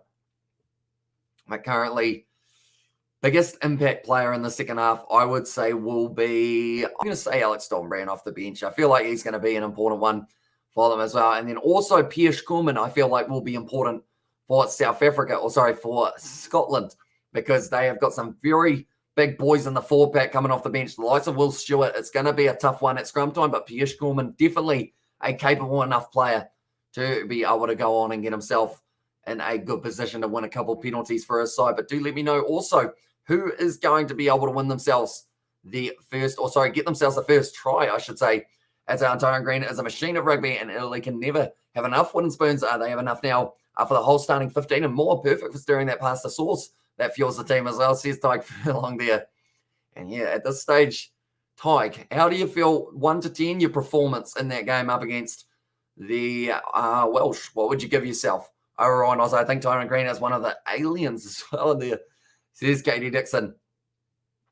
Currently, I mean, 40 minutes doesn't seem like long enough. I hate the fact that rugby games are only 80 minutes, but then I also love it because it is always very quick and you never know what's going to be taking place at the end of the game. I will mention me and George. We played along to this game, like I mentioned a little bit earlier on, and I can't remember what the score was in that one that we didn't end up doing. Give him the business king, as on there, says Katie Dixon. But I know it was a very close game, and we were close. We were England in that game, in fact, that we were playing up against the Scottish on the hardest difficulty. There was a lot of swearing. I had to censor a lot. I actually had about 3 videos that were going to be coming out today, including it was Ireland versus Wales. But sadly, due to the amount of censoring that I did have to do, I did actually have to pretty much put 2 other offloads off just because like the censoring took so long. As Valimza is more versatile So he'd be on the bench as well. Fussy prepping to replace Mapimpi as well. Says Gareth, how old is Makazole Mapimpi? Let me know. In fact, I'm not going to get you to let me know because I'm going to look it up to save you a job. For that one, Makazole Mapimpi. How old is Makazole Mapimpi? He is currently sitting, he's 31 years of age. He's probably still got a few more years left under the belt. But of course, Apalele Fasi would like to think that he has got a very long career ahead of him as well. Due to the fact that, I mean, he's still got, how old is Apalele? Right, I'm going back on Google. Google is my friend at the moment. I am just getting everyone's ages for that one. Apalele Fasi, I swear he's only like 23 or something like that. Apalele Fasi. How old is Apalele Fasi? He is currently 24 years. Oh, he turned 24 on the 23rd of January. If I had said that 2 weeks ago, I would have been right. But sadly, do end up just missing out. But the position at the moment, like I mentioned, if Scotland can get a little bit more of it in the second half, we have got a game on our hands, and they will certainly be trying to build on that lead that they have already got for themselves. The English players making their way back out onto the field. Same with Scotland. The Kolkata Cup, I believe, is on the line here. Tom Curry fired up for this game as the captain. He'd love to be able to get himself the win. No Owen Farrell for the English side. And also there's another player missing with injury who I can't think of now off the top of my head. Who else is missing? Oh, of course, Manu Tuolangi. He's always injured though. So it doesn't really count completely. And also 31, I think that's a South Africa, or that's a SA as well, Home Affairs Classic. And there says Gareth. And now at this stage, there's still a few empty seats. I assume they are people going and getting the beers and the chips for the second half. And these games have flown by. It's kind of crazy. It is. Like, that's the thing. Cricket, 3.5 hours just goes. And then now doing these games, like, I think it's after doing test match cricket as well. Like, doing 6 hours of talking constantly, I think all of a sudden just makes time fly. Like, it's already 6:45 a.m. here in New Zealand. It's light outside. It's literally morning here in New Zealand, but we have been up all night. We've been doing our live streams, and we have got plenty more coming in the future as well. But Scotland now kicking off this one from left to right. They will be going. And this one for the Kolkata Cup is on the line, and it's a good low tackle there from Darcy Graham once again. Montpellier at the moment leading over Hull, 27 points to 12 for anyone curious about the top 14. And now Maro Toje rolling the ball back, and Ben Youngs puts up the box kick once again, looking close to the touchline, racing 92. They are currently sitting on 48 points. Well, themselves almost bringing out the half century. 40 metres out now for Scotland. They need more of the possession. I know at least 4 people with innocent or incorrect ages are here. I have it in there. IDS or IDS as well. And they said, Gareth, so do they put in the wrong age saying that they're older or younger? I assume it's putting that they're younger. Gareth, I assume. I'm not too sure. Ready Stewart, brilliant under the high ball. And once again, nails it. Now going for Luke Cowan-Dickie. Tries to make his way forward. They're just trying to find their way through here. England, Marcus Smith goes back to Slade. Max Malin's trying to link up on the outside. Decides against the pass to Elliot Daly, though. Still going to be on the side of England. Currently 41 minutes through this game. Hopefully the scoreboard, yes it is behaving itself. But Ben Youngs now going to be putting up the box kick. Ball is out. Does end up putting it high. It looks like Dawn van der Merwe thinking about going for that. Instead leaves it for the captain, Stuart Hogg. I think it's going to be a bit of a kicking battle in the early stages of the second half. See whether or not you can make the opposition make the first handling error. Has been told to use it there for Ali Price. Does end up putting the ball high. Freddie Stewart, he juggles it. Normally safe under the high ball like I mentioned, but that one has just gone wrong, and it is going to be the scrum feed now for the Scottish, but currently 10 points to 6 here. Very close one. Hamish Pro, it's looking like you're streaming Xbox game today. That match also Scotland win. Should this match will be rewinded once again. And then says the show, and yeah, at this stage, I mean, the last time that these two sides played off, it was 11 points to 7. So very similar to what we've got here, just 1 point less for both of these sides. But currently, Ali Price, like they're saying, they actually jinxed him as well. They said the 21-year-old who doesn't drop anything in the George emojis there from Katie. But yeah, we have got that video on the channel from earlier on that it was me and George playing along with this game on Rugby Challenge 4. I might be smart to put a link to that after this video is finished for you guys who do want to go and check that one out. just because we did upload it in the mix of about 4 other videos on the channel as well. That's gone down in the front row, and we are going to have the reset and watch count went down to 1 again as well. And there's this Katie Dixon. Okay, so it's being weird. I wonder whether or not it's StreamYard or whether it's actually the YouTube system. Oh, but it seems weird to go down to 1. And okay, now back now it's back to 100. And there says Katie. So yeah, it's a weird glitch. I wonder whether or not it counts as like 90 new viewers, like each time it does it, which would be weird, but I don't know how YouTube works. That's the thing. I've been doing it for like 2 years. I still don't know how anything works. I just know I put a video up there, I edit it, I upload it, and then it goes out and you guys can watch it. It's about as simple as it gets. Or about as far as my knowledge goes as well. That's going to be the free kick taken quickly at scrum time now. Duan van der Merwe trying to charge himself forward. Currently 40 metres out from the line. Finn Russell going for the kick in behind. It does find touch. Currently 22 metres out. And now the line out will be here for the English. Very marking that one on the 22. 1 try so far for Scotland. And Hamish Bro, what's your what name? That buddy with your Xbox gaming stream as well. Oh, it is George for it. So we have got 4 Kiwi lads. It's myself, George, Isaac, and Daniel. And the one who was there for the streaming video, it was also the gaming video, it was George, who was with me, who doesn't have a censor. So random things can come out of that man's mouth, which is why I am very busy with censoring anytime he is in a video. As well, it's going to be passed back nicely here. Luke Cowan-Dickey still driving his way forward. So when Jamie George makes his way out there, he is going to have to make sure that he does step up to the plate. Make sure that he does go all right. It's going to be taken nicely there by Darcy Graham. It's straight into Grant Gilchrist. A little bit of unintentional obstruction there. And because of it, he does have to give up the ball to England once again. That's the mistake that they did not want for this matchup. Racing 92 just scored another try. They are just scoring for fun at this point in time. It's been about 70 points in that fixture.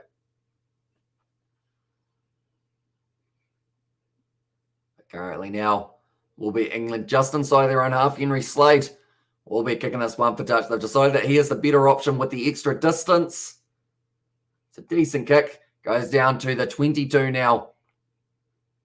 And it is going to be the line-out throw for the English. Indeed, this is a miracle to my eyes, to be honest. Imagine in the 90s how hard it was for a Kiwi, an American, and a European to watch a rugby game together. I'm thankful to YouTube as well, says Sebastian. Yeah, as I guess you could say, as weird as some of their rules are on YouTube, it still means that without it, oh, what happened there? Okay, they went too early. Like, without YouTube, I wouldn't have met all you guys, and that wouldn't be as fun. You know? Yeah, I feel like that sounded very like it could have easily gone down an emotional track, but we're going to keep it together. Well, this one, I appreciate every single one of you. And Strong Black Coffee Mush, as on there says Johnny. Yeah, this stage, I mean, I'll probably have a Fanta after this because I have got to stay up till around lunchtime.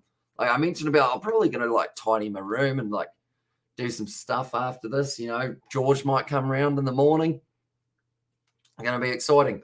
See what the morning holds for us. As long as my eyes aren't too bloodshot, that is, or else then if we film any videos, I'll just look like I've done some recreational substances. As I was like, go England as well. Well, see, brother, cheers. And there's Katie Dixon. But now it is going to be the rolling ball once again here for England, just outside of the 22. Henry Slade passes it back to Smith. Good pop pass out to Elliott Daly around the side. Now Ben Young's quickly recycled ball there for England. 10 metres out, straight on the ball. Although, no, it's an advantage against Darcy Graham. They do say that he flopped over. Passing it back now. Freddie Stewart tries to pierce his way through. Dragged down once again. And Alba. And as I says, Leon now going back to Kyle Sinclair. Cowan-Dickey, it's good backline movement here. And also recreational substance, yeah, youth as well. And there, it's the penalty to England. Going back for the original one of the player diving over. Good crowd there. Scotland beating England, but no atmosphere, no singing from the fans. If it was football, the atmosphere would be electric as well. Scottish rugby fans are too posh to sing as well, says Golan. Normally we do see or hear a little bit of something, but I think it's because it's only a 4-point difference and they're all too nervous to really jinx it. That's going to be going as the kicking opportunity for Marcus Smith, and now it's only going to be a 1-point difference between these two sides. But I think they know that at any moment this game can just go like that. Morning, Amish. Thanks for the coverage on the game as well. I haven't kept up with both teams, but how's the game been so far, and who do you see winning the game? So far, Possession has been purely in the hands of England. They have had about 68% of the possession so far. And also, the thing is, Scotland, they're a gritty, grindy side. And even if England take a lead, you can't really count them out right up until the final whistle. That one's gone over from Marcus Smith. And now it makes the score 10 points to Scotland and 9 to England. So only the 1 point difference. So it could easily go either way at this point in time. But I think it's going to be the benches that really shape the game. Jamie George and also Alex Dombrand, I think they are two keys. And also George Ford, in fact, will be important for England. Whereas maybe someone like a Blair Kinghorn, also Sam Skinner, Pierre Scorman, and Stuart McAnally will be the ones to watch out for Scotland. Once again, Lewis Ludlam throws himself at the line. If I'm not wrong, he plays for the Northampton Saints, but I could be wrong. I think he's a teammate of Dan Bigger. Maybe. Could be completely on the wrong team, though. Well, that one, Ben Young's kicking it for the touchline. Does find it as well. We're up to 48 minutes through this game already. I don't want it to end, but we've still got another 32 minutes, which is great news. But Ben Young's been putting in an absolute shift. Like they said there, the most caps. He's just about, isn't he, Ben Youngs? He just keeps on going and going and going. Whoa. Attacking dominance. Time in the opposition, 22, 0.7%. Compared, 0.07 seconds. And that one, so 7 seconds compared to the couple minutes. Now it's going back. Looked like Finn Russell was going to kick that one. Instead, he is tackled nicely by Alice Genge.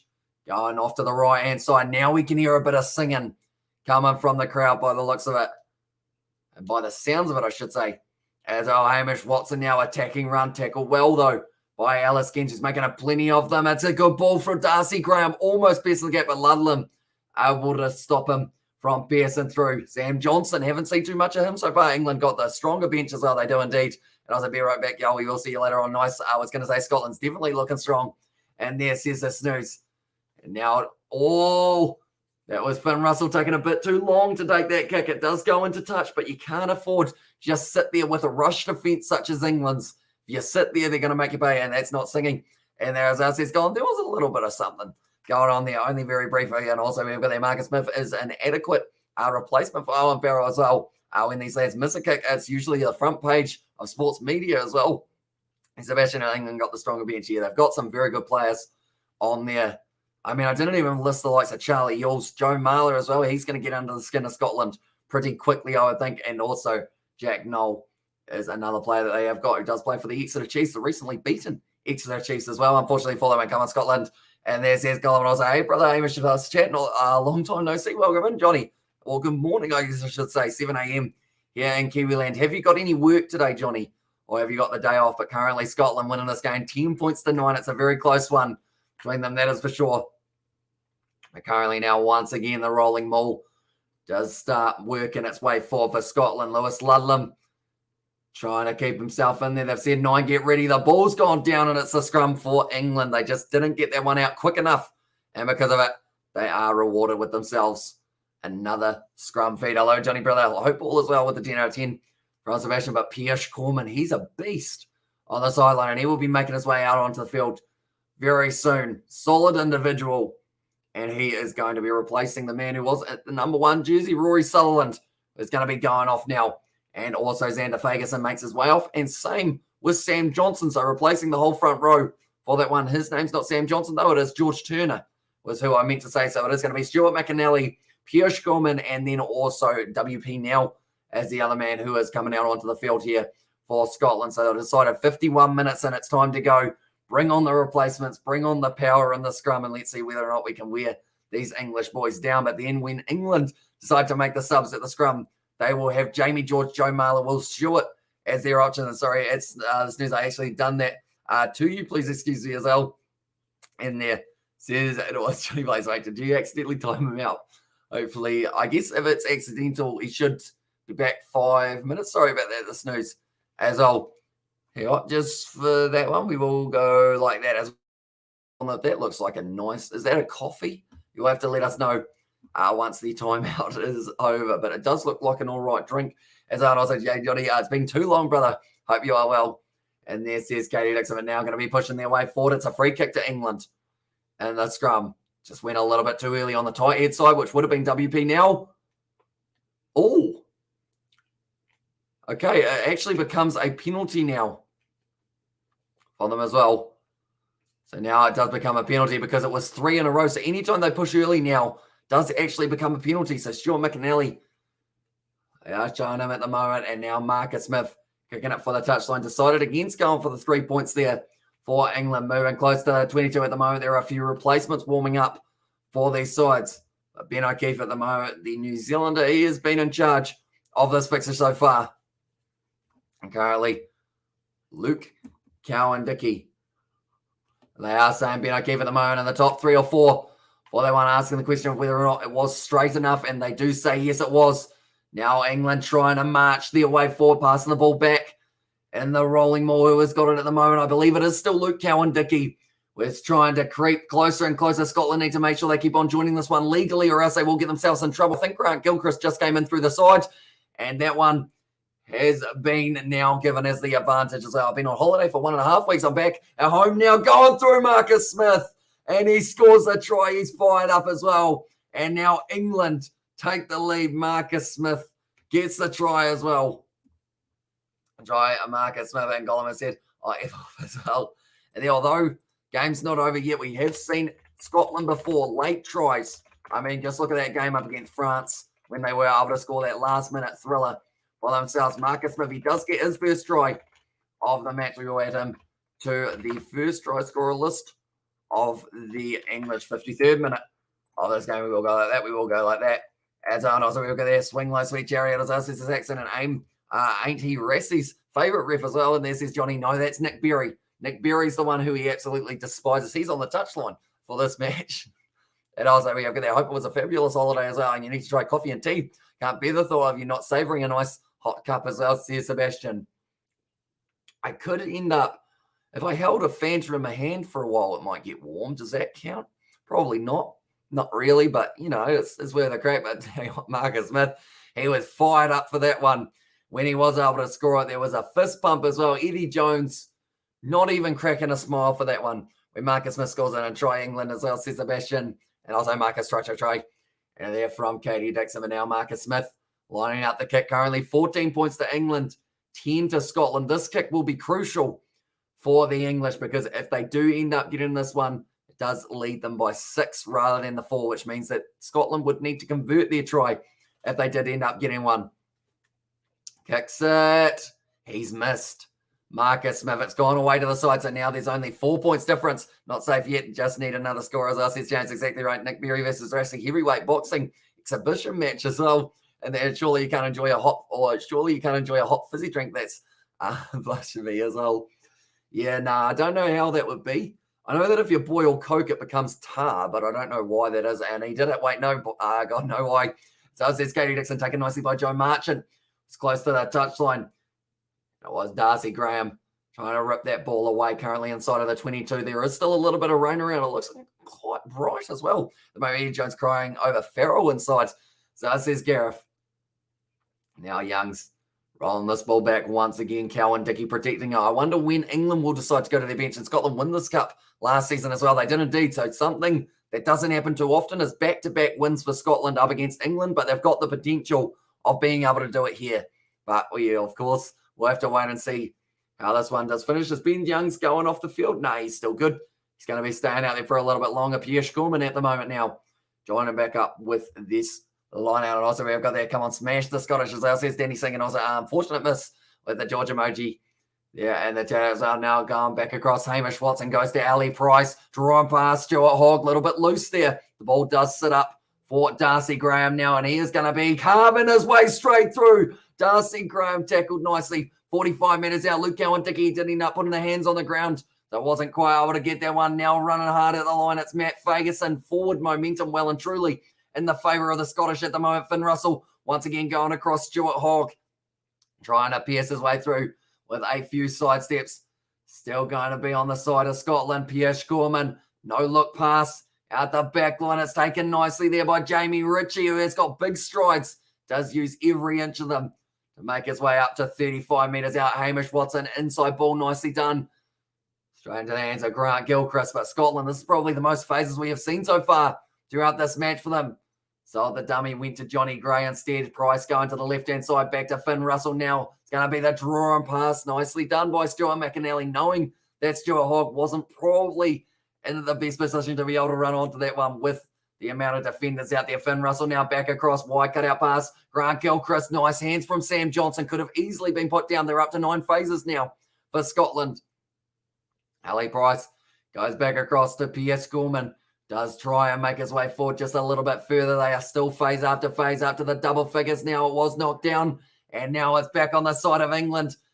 Now kicked in behind from Henry Slade. It's going to be close to a 50-22. Oh, Stuart just keeps it in, but Max Malin's almost jumping on it. He led with the knees there as well. Now Stuart only a couple meters out from the line. This game has been back and forth for the last couple of moments.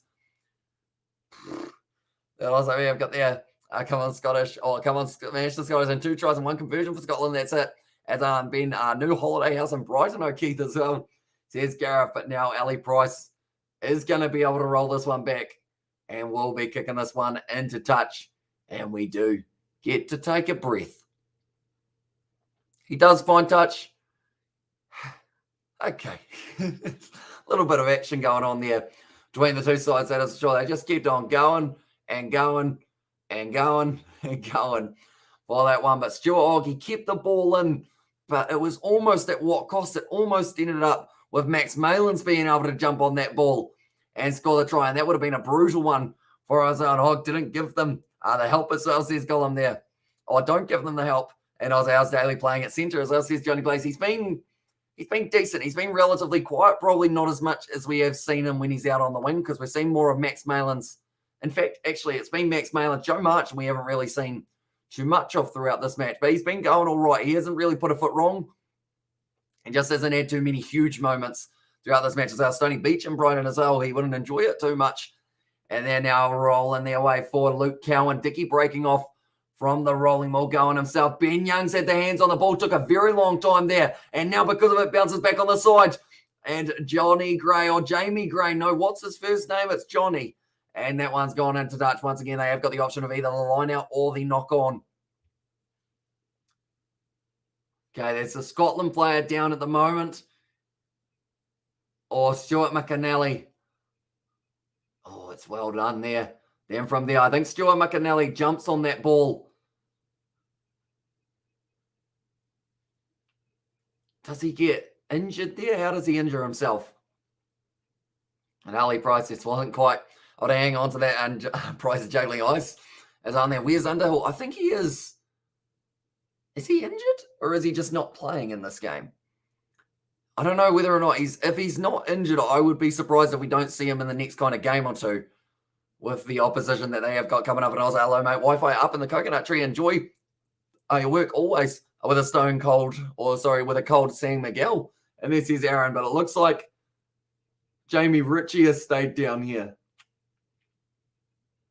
What's happened to him? Magnus Bradbury, he's going to be making his way out there, though. But 59 minutes into this one, Stuart Hogg giving him a bit of a hug for that one, and now making his way out there. It is going to be the youngster Bradbury, and Sam is injured, I think, as well. I know he got injured a while ago for one of the Bath fixtures, but I wasn't sure how long that injury was for. I'm not too sure what he's done to himself, but the problem with Sam Underhill is he's that good of a player that sadly, if he didn't have injuries, he'd be a starting player every single day of the week. But unfortunately, with those injuries, it does just mean that he does get left out a little bit more often than we would like, of course. You know, we want to see him out and about a little bit more.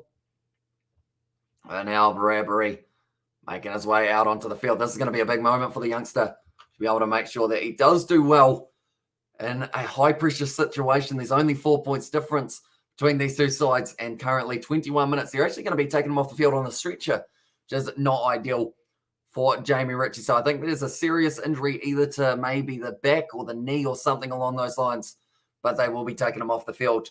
And this one, I'm wondering what happened to him. Hopefully he is going to be all right.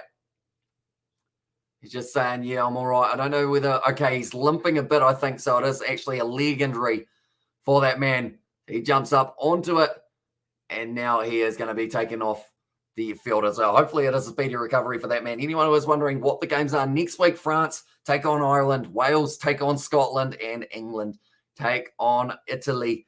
As I gives the crowd a round of applause as he makes his way off the field Hopefully that is nothing too serious, and he will be back in the near future. I barely see Underhill these days. As well, says DJ, I think that's because he's always off the field injured. He's joining the Tuolangi club as well at this stage of just being injured 24/7. We have got the right. My favorite player is old Shrek Boy, a cauliflower Lugs. As who is Cauliflower Lugs?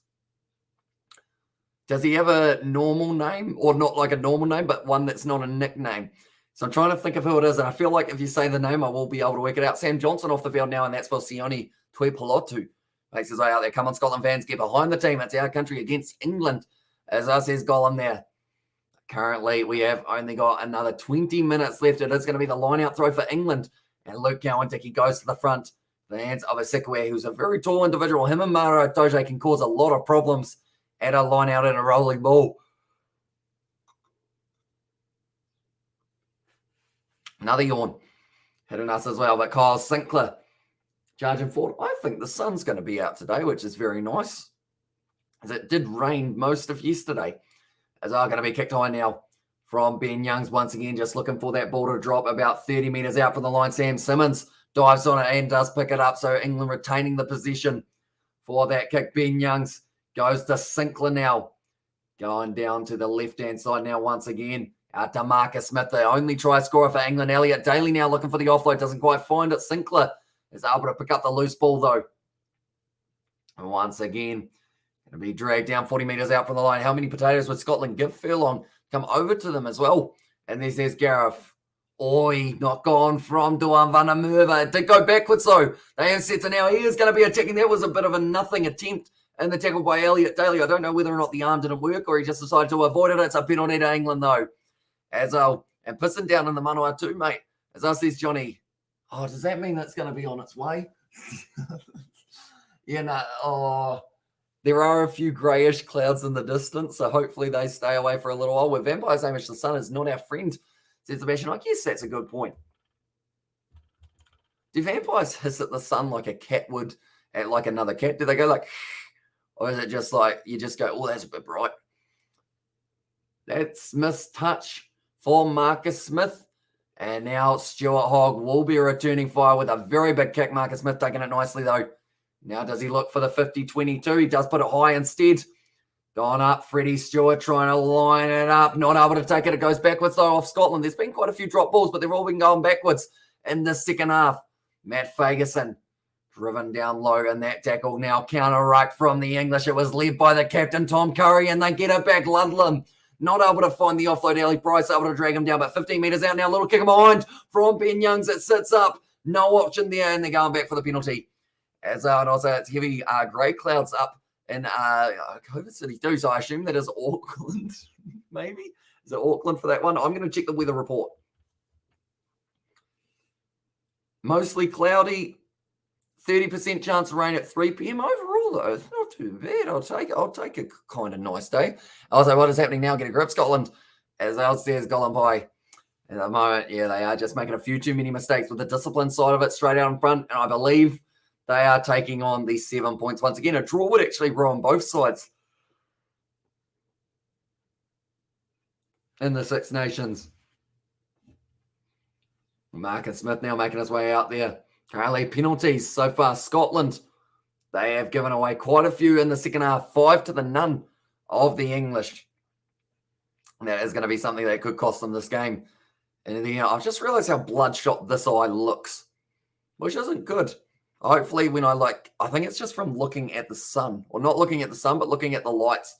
And also I was doing something earlier on for my thumbnail where I actually had to cut out like the individual boop, boop, boop, boop, boop, boop, boop, boop, boop. That one rather than just putting it through a machine that does it for me. So I feel like that's where the bloodshotness comes from. Fun fact. Marcus Smith lines it up, kicks it over. And now the score is going to be 17-10. Yeah, 18 minutes left in this game now. And the English supporters in attendance are very much so liking the fact that they have got themselves a 7-point lead. Will Stewart now, and also Joe Marler and George Ford. They are the three replacements. I believe that is Marcus Smith's last moment of the game. Just having a bit of a chat with George Ford as he goes off. And I just noticed they painted TikTok on the field. What? As on there. I didn't realize that they had TikTok for the Six Nations. Big high five for Lewis Ludlam. He's been very good throughout this game. And also we have got there, should have left Smith on. So I says James, so would you have gone George Ford at 12? Would you have gone with him at 12 or would you have gone with him somewhere else, James? Do you let me know? Also seems like Finn isn't straightening up at all as well. And there that one's gone into touch. Yeah, he's been struggling a little bit here, Finn Russell. They're showing big Joe Marler will be ready to go. And also, Hamish Bro, there's a low-scoring battle between the two sides. One more try have made Scotland team. England should problem theirs as well. So here's the show, and also Joe Marler. And it's going to be the free kick once again here. There's been so many of them throughout this game. Every time there's a line-out or a scrum, we get a free kick. Uh-oh. And also, we have got the TikTokers kindly requested to piss off. Says Sebastian. That's the thing. I'm still yet to download it, and I don't think I will. I know that George has got it, and he spends a lot of time on it. Or just looking at tractors and whatnot. This is very comfy at the moment. I have slightly slouched down. I'm just doing it for this scrum. If we have another scrum reset, then I have to sit like this for another couple of minutes. But if we don't have a scrum reset, then I got to get back up. This is very comfy. Also, Jamal, geriatric fiddler as well. I think that's a scrum reset. Yeah, it is. Damn. And also, Alex Onbrand, go Big Bird. And there's I see Ben White is making his way out onto the field. That is going to be the replacement for Ali Price. Okay, staying down there is not a good idea. It's sleepy time down there. We're back up. We're going to scull our drink. No, we won't. We'll just have a sip.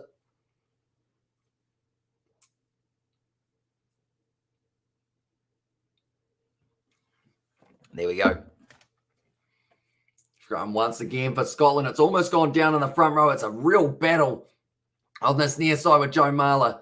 Now going back down, Finn Russell going for the cross kick. It's a risky chance, but it's gone straight into the hands of Duhan van der Merwe. I don't know where my accent, where is that coming from? I think it was trying to say chance or chance. How do I say it? I can't even remember. Another cross kick attempt going up, almost taken by Darcy Graham. But it does end up going down. Also, it will be remembered as Marcus Smith versus Scotland, regardless of what happens next. As only you may invest in a recliner. Oh, that would be nice. As well, oh. Okay. Okay, Alex. Oh, sorry, not Alex. I think it's Luke Cowan Dickey who's just hurt us back a little bit. They may be saying that he deliberately smacked that one into touch. No other defenders. This could be a penalty try here. They're going upstairs to check this one. This could be a penalty try, making the score 17-all between them, depending on how it goes. But Ben O'Keefe, he's gone upstairs now. And also we've got the same good yo as on Aaron is here. Or Aaron is here in the chat, I should say. Right. What is the decision going to be for this one? It's a huge moment in the match. Still 15 minutes left. Sitting 17-17 in this one. That's a yellow card. Deliberate as us, says Colin, it is indeed. I hope he's okay. I think he stretched his back big time, but pretty much he knew he wasn't getting it. He flicked it forward. If he had flicked it back, it would have been fine, I believe. But because he flicked it forward, it's trouble for Cowan Dickey, and he's going to be going off the field. He kind of spiked himself on the ground as well in a real awkward way of falling. He gets the spine crushed, which is one that you don't want to have crushed.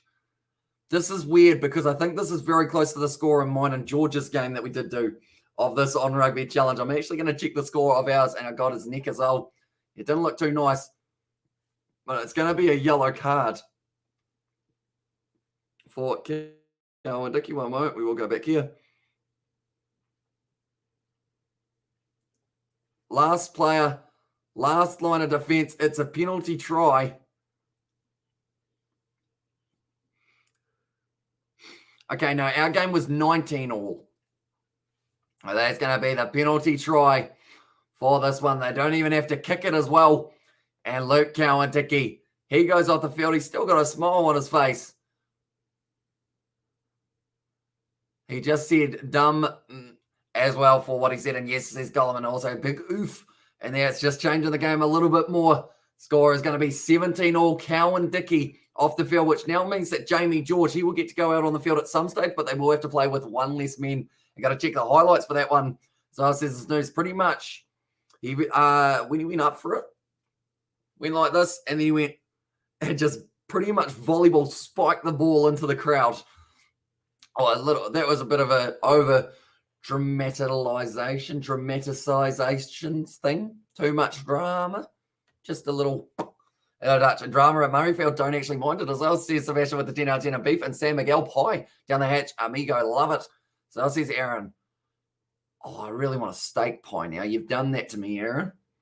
I don't have a steak pie here, though. And it's currently 7:20 a.m., so I don't think anywhere will be selling steak pies at this hour of the morning. Now it's gone up. Taken nicely. Was he taken out on the air? He was. And now it's a penalty advantage to Scotland once again. A blow of the whistle. And that is once again now going to be maybe momentum shifting. Currently 14 minutes left in this game. This is gonna be a very close end to this match now. 17-17. Murrayfield in front of a packed house. Finn Russell kicks it into touch there. And currently getting closer and closer to the end of this matchup. But it was in the end Sean McAnally who did throw that one in. Jamie Ritchie actually off the field for Magnus Bradbury a little bit earlier on. He did go off with a leg injury, sadly, and also one more time for Scotland. And we sent them homewards to think again, as says Gollum. Now going forward once again. Now it's taken nicely on the halfway line for Scotland. And now just shuffling it straight sideways. McAnally still staying attached, though, to the back. This is a weird side shuffle like a crab, but it's working for them. They were able to gain about 5 or 10 extra meters. Finn Russell once again kicking this one. And it does go into touch, playing the territory game nicely there. And come on, Scotland. And also, you've got there. Here comes the dumb police. You got under arrest for being dumb. This is Katie Dixon. I assume that's for Jack, or not Joe, Jack, Luke Cowan Dickey. And they want also anyone who has given away the penalties. But that's going to be about 10 meters out now. And Scotland, even though they're kicking that one into touch, they're fired up for this one. The youngsters in the crowd as well, they are loving it at the moment. I'm not too sure what that says in Russian, but whatever it was, they just commented as well in Russian. So thank you, I guess, depending on what it says. It might just be a novel about how much they hate me, which, I mean, I get a few of them. No, I don't get a huge amount of those. I normally just get, no one wants to see your stupid face show the game. And I'm like, it's unfortunate. Now, Joe Marler actually going to be the one that hasn't gone 5 meters. Joe Marler had to do the line out throw. It didn't go 5 meters. Poor line out there. I mean, it's from a prop throwing it, though. Russian woman are smoking on it. It's a Bible script. And there says Johnny and also more preachy crap. So it says Katie Dixon, and now they've got a 5 meter scrum. And I believe because it's a deliberate knockdown and a penalty try, something's telling me they're not allowed to bring on Jamie George.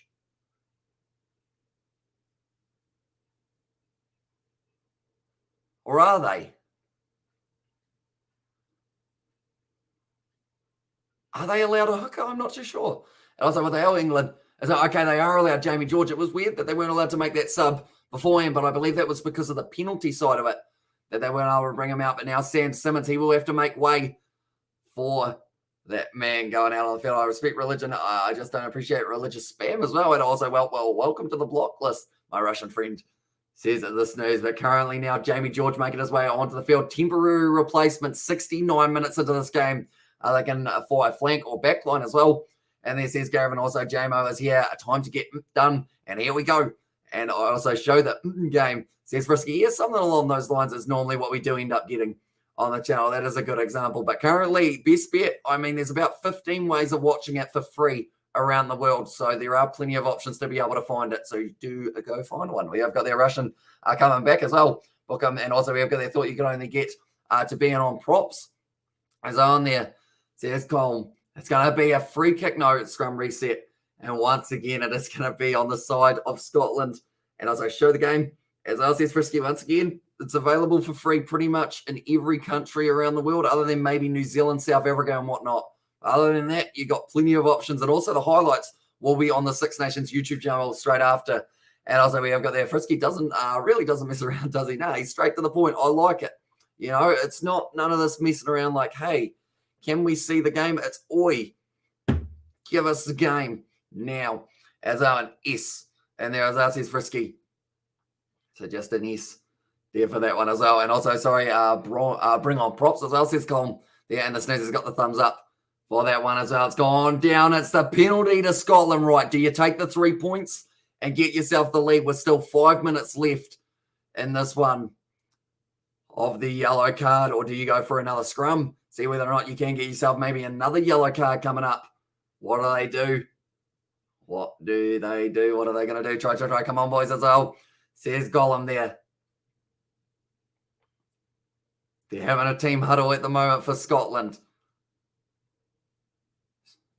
Okay, it is going to be, and also points, take the 3 and hold the death as well. And there says it was from the snooze. Yeah, you got to take 3 in that situation. You can't afford to risk a scrum and then do something silly like push too early and then end up giving away the penalty at the wrong time. The drama is delectable. And there, as ours says Katie, yeah, it's going to be very close for this finish, that is for sure.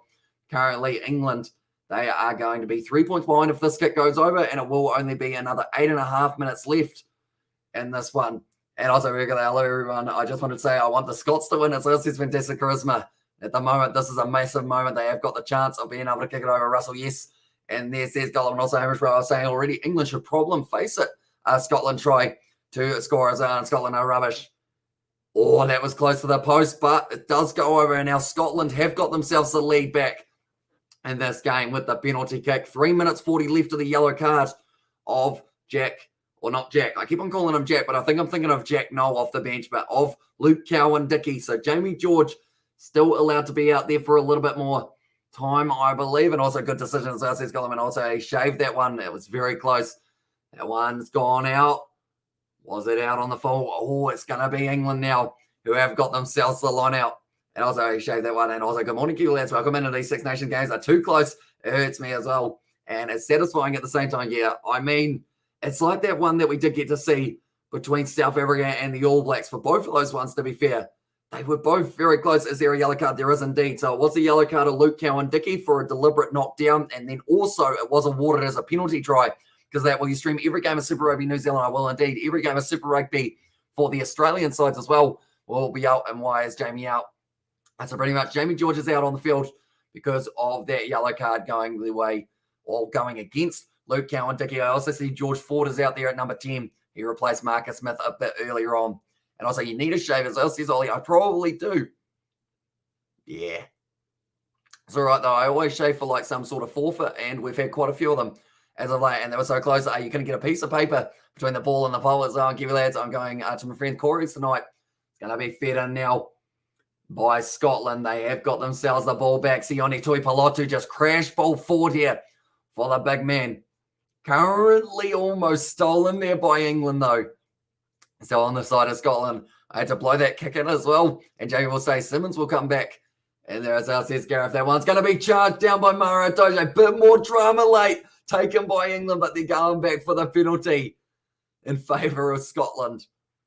Oh, double blow of the whistle once again. So it was offside for Mara Itoje. So he was able to charge it down, but just a little bit too early. And also we have got there, dude, you're going to need no dose as well in there. John. And also with the Women's Cricket and Rugby World Cup start, can you stream games? Says get to the best. We are going to be doing the Women's World Cup. Hopefully Cricket World Cup, I'm not too sure because it is going to be ODI rather than T20. So it would be a relatively long day because each of the games are going to be about 8 minutes long. Or sorry, not 8 minutes long, 8 hours long, I should say. So maybe not so much of the Cricket World Cup, but we will be doing the Rugby World Cup when it comes around as well. But Mara Toze just trying to put a little bit of extra pressure on the youngster and Ben White, the only man who has been able to score a try for Scotland, taken nicely once again. Currently 4.5 minutes left, or sorry, 6.5 minutes. No, 5.5. Can't do maths. Too excited at this point in time. Going off the back now, Stuart McAnally. Oh, it's a big hit from Tom Curry. He's hurt his shoulder, though, with that one. It would have been a big old stinger on the bone for Tom Curry here. But currently now, Darcy Graham passes it back.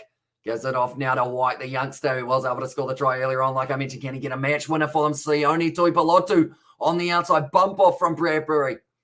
But it was Joe Marchant able to finish off the job there for him. Now I'm back across. Now Scotland still continuing to find phase after phase. 30 seconds left to the yellow card. Then they will be able to make the sub. Nice offload out to Hamish Watson. Been quiet with the ball in hand. But now is the perfect time to be able to step up. Finn Russell on the outside out to Stewart Ogg. 10 metres out now for the Scottish. And they are creeping closer and closer to the line. Big Pierce Corman just throws himself at the line. The crowd go, ooh, as well. I'm not too sure what that is for. But now almost dropped, but hang on to it. There for WP. Now they get the advantage there for Scotland round the side for Darcy Graham. If they get a try now, this could be the win for the Scottish. It's a bounce pass. It's a little knock on from Finn Russell, and it goes back for the penalty. A good ball position here, and Paul Marrow. He used to be world class, but refs are now onto him as well, or Paul Marrow, I should say there. I have my doubts about Luke from the get-go, as I knew he would somehow, and also can't do it, mate, channel gets banned. And there as well. I think it means more of the commentary. Oh, I thought you meant stream the games, my mistake as well. And there's Katie, and also they are LA. And they're from Gareth, and also we love you, Scotland. We do. Oh, Scotland, we love you. From Gollum. Currently now, they are going to be taking on. Oh, check for foul play. Okay, there's a neck roll possibility. England might be back down to 14 again, depending on where this one is. This is a nightmare, y'all dang toot.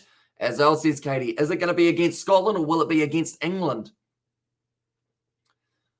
Oh, it's before the advantage. So if England get themselves a penalty here, there will still only be 3 points difference between these two sides. So I believe it's on the clear out of one of these breakdowns that they are going to be going upstairs for. And also Scotland just put the boot to them as well. And there says Cole, the replacement Charlie Yules. He is making his way out onto the field now. So a very late change for the English. I don't believe they've brought out Jack Knoll. And I don't know whether or not Harry Randall is actually out on the field for them. And look at him in there as well, right? The neck roll possibility of Hamish Watson on Tom Curry. This could be a reversed penalty. Oh, no. This is going to be, yep, that's a neck roll. That's a neck roll. That's going to be the penalty reversed. And now England are going to have themselves another chance. This is going to be a very close game, I have a feeling, for this one. You just get in the wide angle. Will this be a yellow card? I don't believe so. I don't think they'll give it as a yellow, but it's certainly going to be a penalty reversed, and England will be hammering as on there, although they've just been given the lifeline. And dang it, says Gareth there in the chat as well. Yeah, the worst thing is, if they didn't do that one, they were going to be going for the three-pointer, and they would have been able to keep on building their way towards being able to get the win. But now it's a neck roll. It's going to be the penalty reversed. And the drama in this match continues. Neck roll as well, says Katie. And now George Ford will be able to kick this one for the touchline here as well.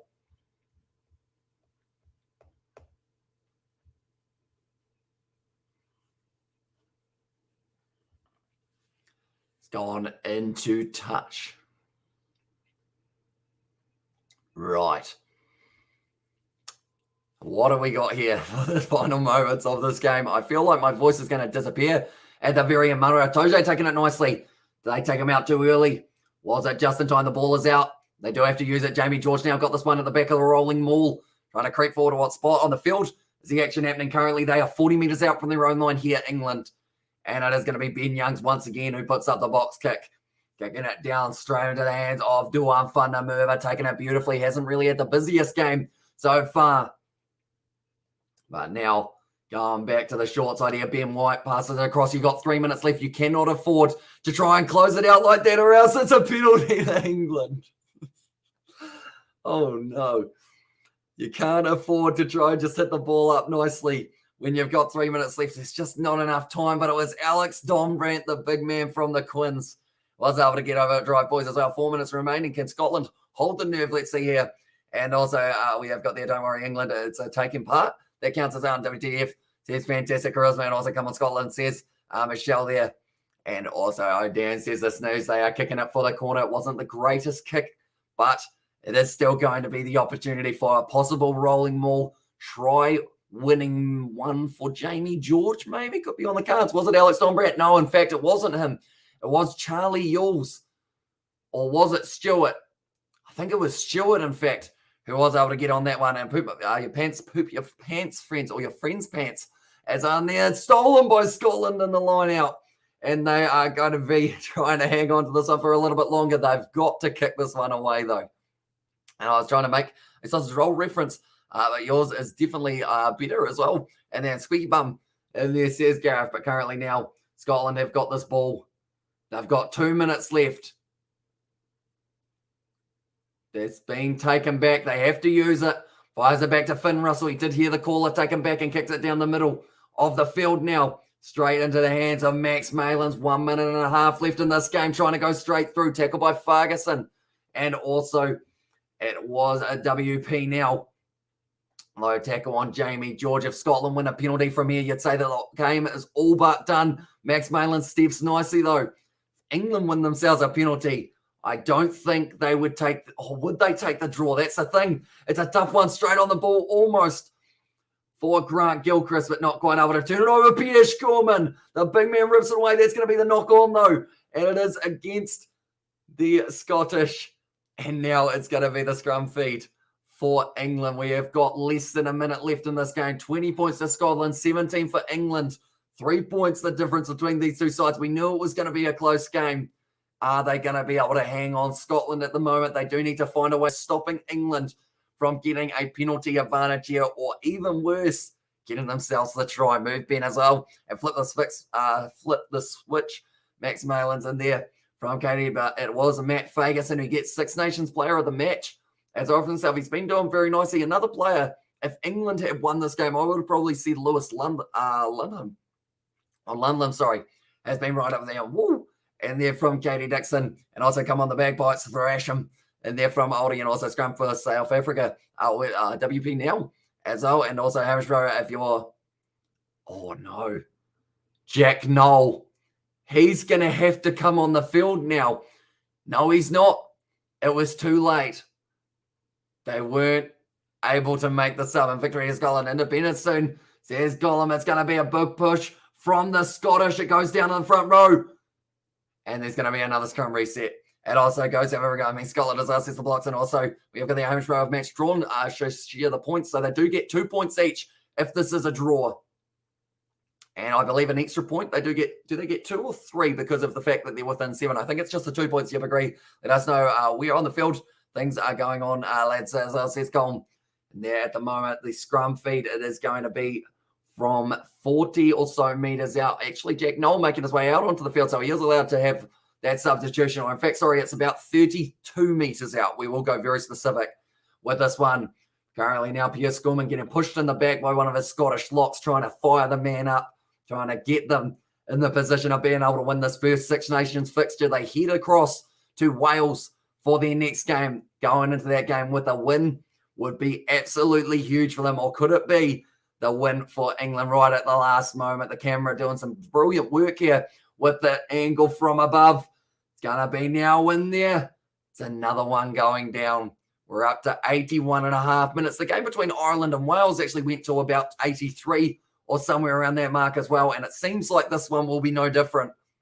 Anyone who hasn't already, be sure to leave a like and subscribe to the channel. It is hugely appreciated you guys all being here. We are going to be live for all of the Six Nations fixtures, including the next one. That is going to be Italy versus France tomorrow. We had a dream. If dreams come true, Bonnie Scotland will pray for you as well. Says a Gollum, I smell a penalty. Says fantastic charisma. And if they do get one, it's going to be the case of what do you do? Do you go for the corner and go for the win, or do you go for the draw and accept the fact that this one is going to be a very, very close one? Currently now, Scotland, they will have to make sure that they do keep the scrum up. But Ben Youngs, he did actually get to stay out there for the whole game. Harry Randall not getting the opportunity. It's another scrum reset. Time off. We're up to 82 minutes 18, and we're still waiting to see the outcome of this game. This is just trying to up our heart rates, I think. Just trying to be a bit cheeky with it. My heart, yeah, it's still there, which is good. Okay, Ben O'Keefe telling all the front rows, you're terrible at your jobs. Now, he just pretty much said, you're all at fault for that one. And yes, Scotland as well, says Finbo. And also we have got the Golem and Flower of Scotland. And we are there may be a strip of scrum resets as well in the draw. Doesn't really help anyone, but if just might just be England, best chance to get another point here as well. And they'll take a draw all day, says Colm. Yeah, definitely in this situation, although it would be the first kick of the day for George Ford, I believe, and Irishbro bagpiper sound all there in Scotland as well. I can hear the singing at the moment for this one. Currently now, England 83 minutes into this one, puts the ball in, and this one is going to be lurking at the back. They have been told to use it. Marching forward, it wheels around. Whose penalty is that going to be? It's a... Oh, okay. Ben O'Keefe, that's gone like that. And because of that, it does mean that it's going to be another scrum reset. This is like 4 in a row at the moment. Eddie Jones, he's looking nervous, as you would be, because this game has gone a lot longer than anticipated. With the fact we're up to 83 minutes and we've probably still got another 2 minutes left. Damn, England has more of a chance of making an error with the pressure as well. Scots need to dig deep and hold it out. And it seems like England, they are going for the penalty here. They want to get that penalty advantage, and then from there you can end up going for an all-out attack. But at this point in time, you want to have that penalty advantage up your sleeve just in case it does hit the fan and it doesn't quite go your way. But currently now, still the 30 meters out from the line for a spot at the probably second on the table. In fact, it would be. At least football's coming home as I see Zikram there. And the jazz going to be pushed in. This time they've decided to use it. Ben Youngs goes to the short side. George Ford now off to Elliot Daly, straight on the ball for Darcy Graham. It does bounce onto the side of Scotland, and they are going to be able to keep this ball by the looks of it. Firing it back into the pocket, kicks it out. Stuart Hogg puts it in the crowd, and at Murrayfield, the Scottish, they have been able to win this one, and the crowd are absolutely electric because of it. Stuart Hogg, the captain of Scotland, has been able to lead his side to a historic victory. They keep the Kolkata Cup, and it is 2 in a row up against the English that the Scottish have been able to win. We are in an infinite loop as well. They botched it, says Katie Dixon. And also we have got there, Harris, what do you think? Who will win this? I think Scotland have got a very good chance of being able to win this game. And also we have got there the smiley face from Johnny, and also yes, and there from Gollum, he's a happy man. Currently, I mean, Stuart Hogg, you can see the elation on his face after that one. We need to kick it into Dutch and GT, both teams as well. And also we have got there, on you go as well. And also we're going to yes, says Coleman. Also cricket or a game, Irish, what an end, or what a game in the end. Exactly right. We knew it was going to be close. We knew it was going to be a thriller, and it was both for that one. And it was a relatively high scoring game as well while we were at it. Just to mention, 37 points. There's nothing wrong with that. Yes as well from an Irishman. Eat it. As well. And also we've got that. Well, that's a Six Nations loss for England already. I did say it would be Scotland by 3 though. See, Sebastian, you absolutely nailed it for that prediction. And what we will quickly do, for anyone who does want to watch a little bit of light entertainment, I guess you could call it, it is myself and it is George who are actually going to be playing along with this match. We did actually upload it a little bit earlier on in the day. If you want to see what we had, there is a lot of censoring going on in that video because George loves swearing pretty much, but I did censor all of those ones, and thanks to our lovely weather, as I was going, yeah, it was pissing down with rain, and that is putting it lightly. As well, the rain certainly wasn't light for that one. India once again winning the Under-19 Cricket World Cup. They are winning position against England in the final right now. And also we've got the air from beautiful, says a junior. And yeah, what a game of the Six Nations. If all of the other games are anything like that, like even if we get one more game like that throughout the year, I'm going to be a very happy man. That is for sure. But yeah, be sure to check out that video if you do want to see us play this game. We were England. We were taking on Scotland. Similar result, maybe. Who knows? We'll have to wait and see. And Tracy McBride has said, yeah, I was actually very happy with that one. England in the huddle, Scotland in the huddle as well. And they have been able to do it, Scotland. Even though they had less possession than the English throughout this match, they were still able to dig deep, just hung in there for long enough. And England unable to get over the line. And you would have to say that Luke Cowan-Dickie penalty try could have been the difference. Like you lads want to end it. It was at the end as well, yeah. Or what a game it was in the end, I should say. Yeah, absolutely phenomenal one between the two sides. It was a close one. Very nicely played, Marcus, as well. Luke, better don't, as well. And Seb, and there says, also GG both teams.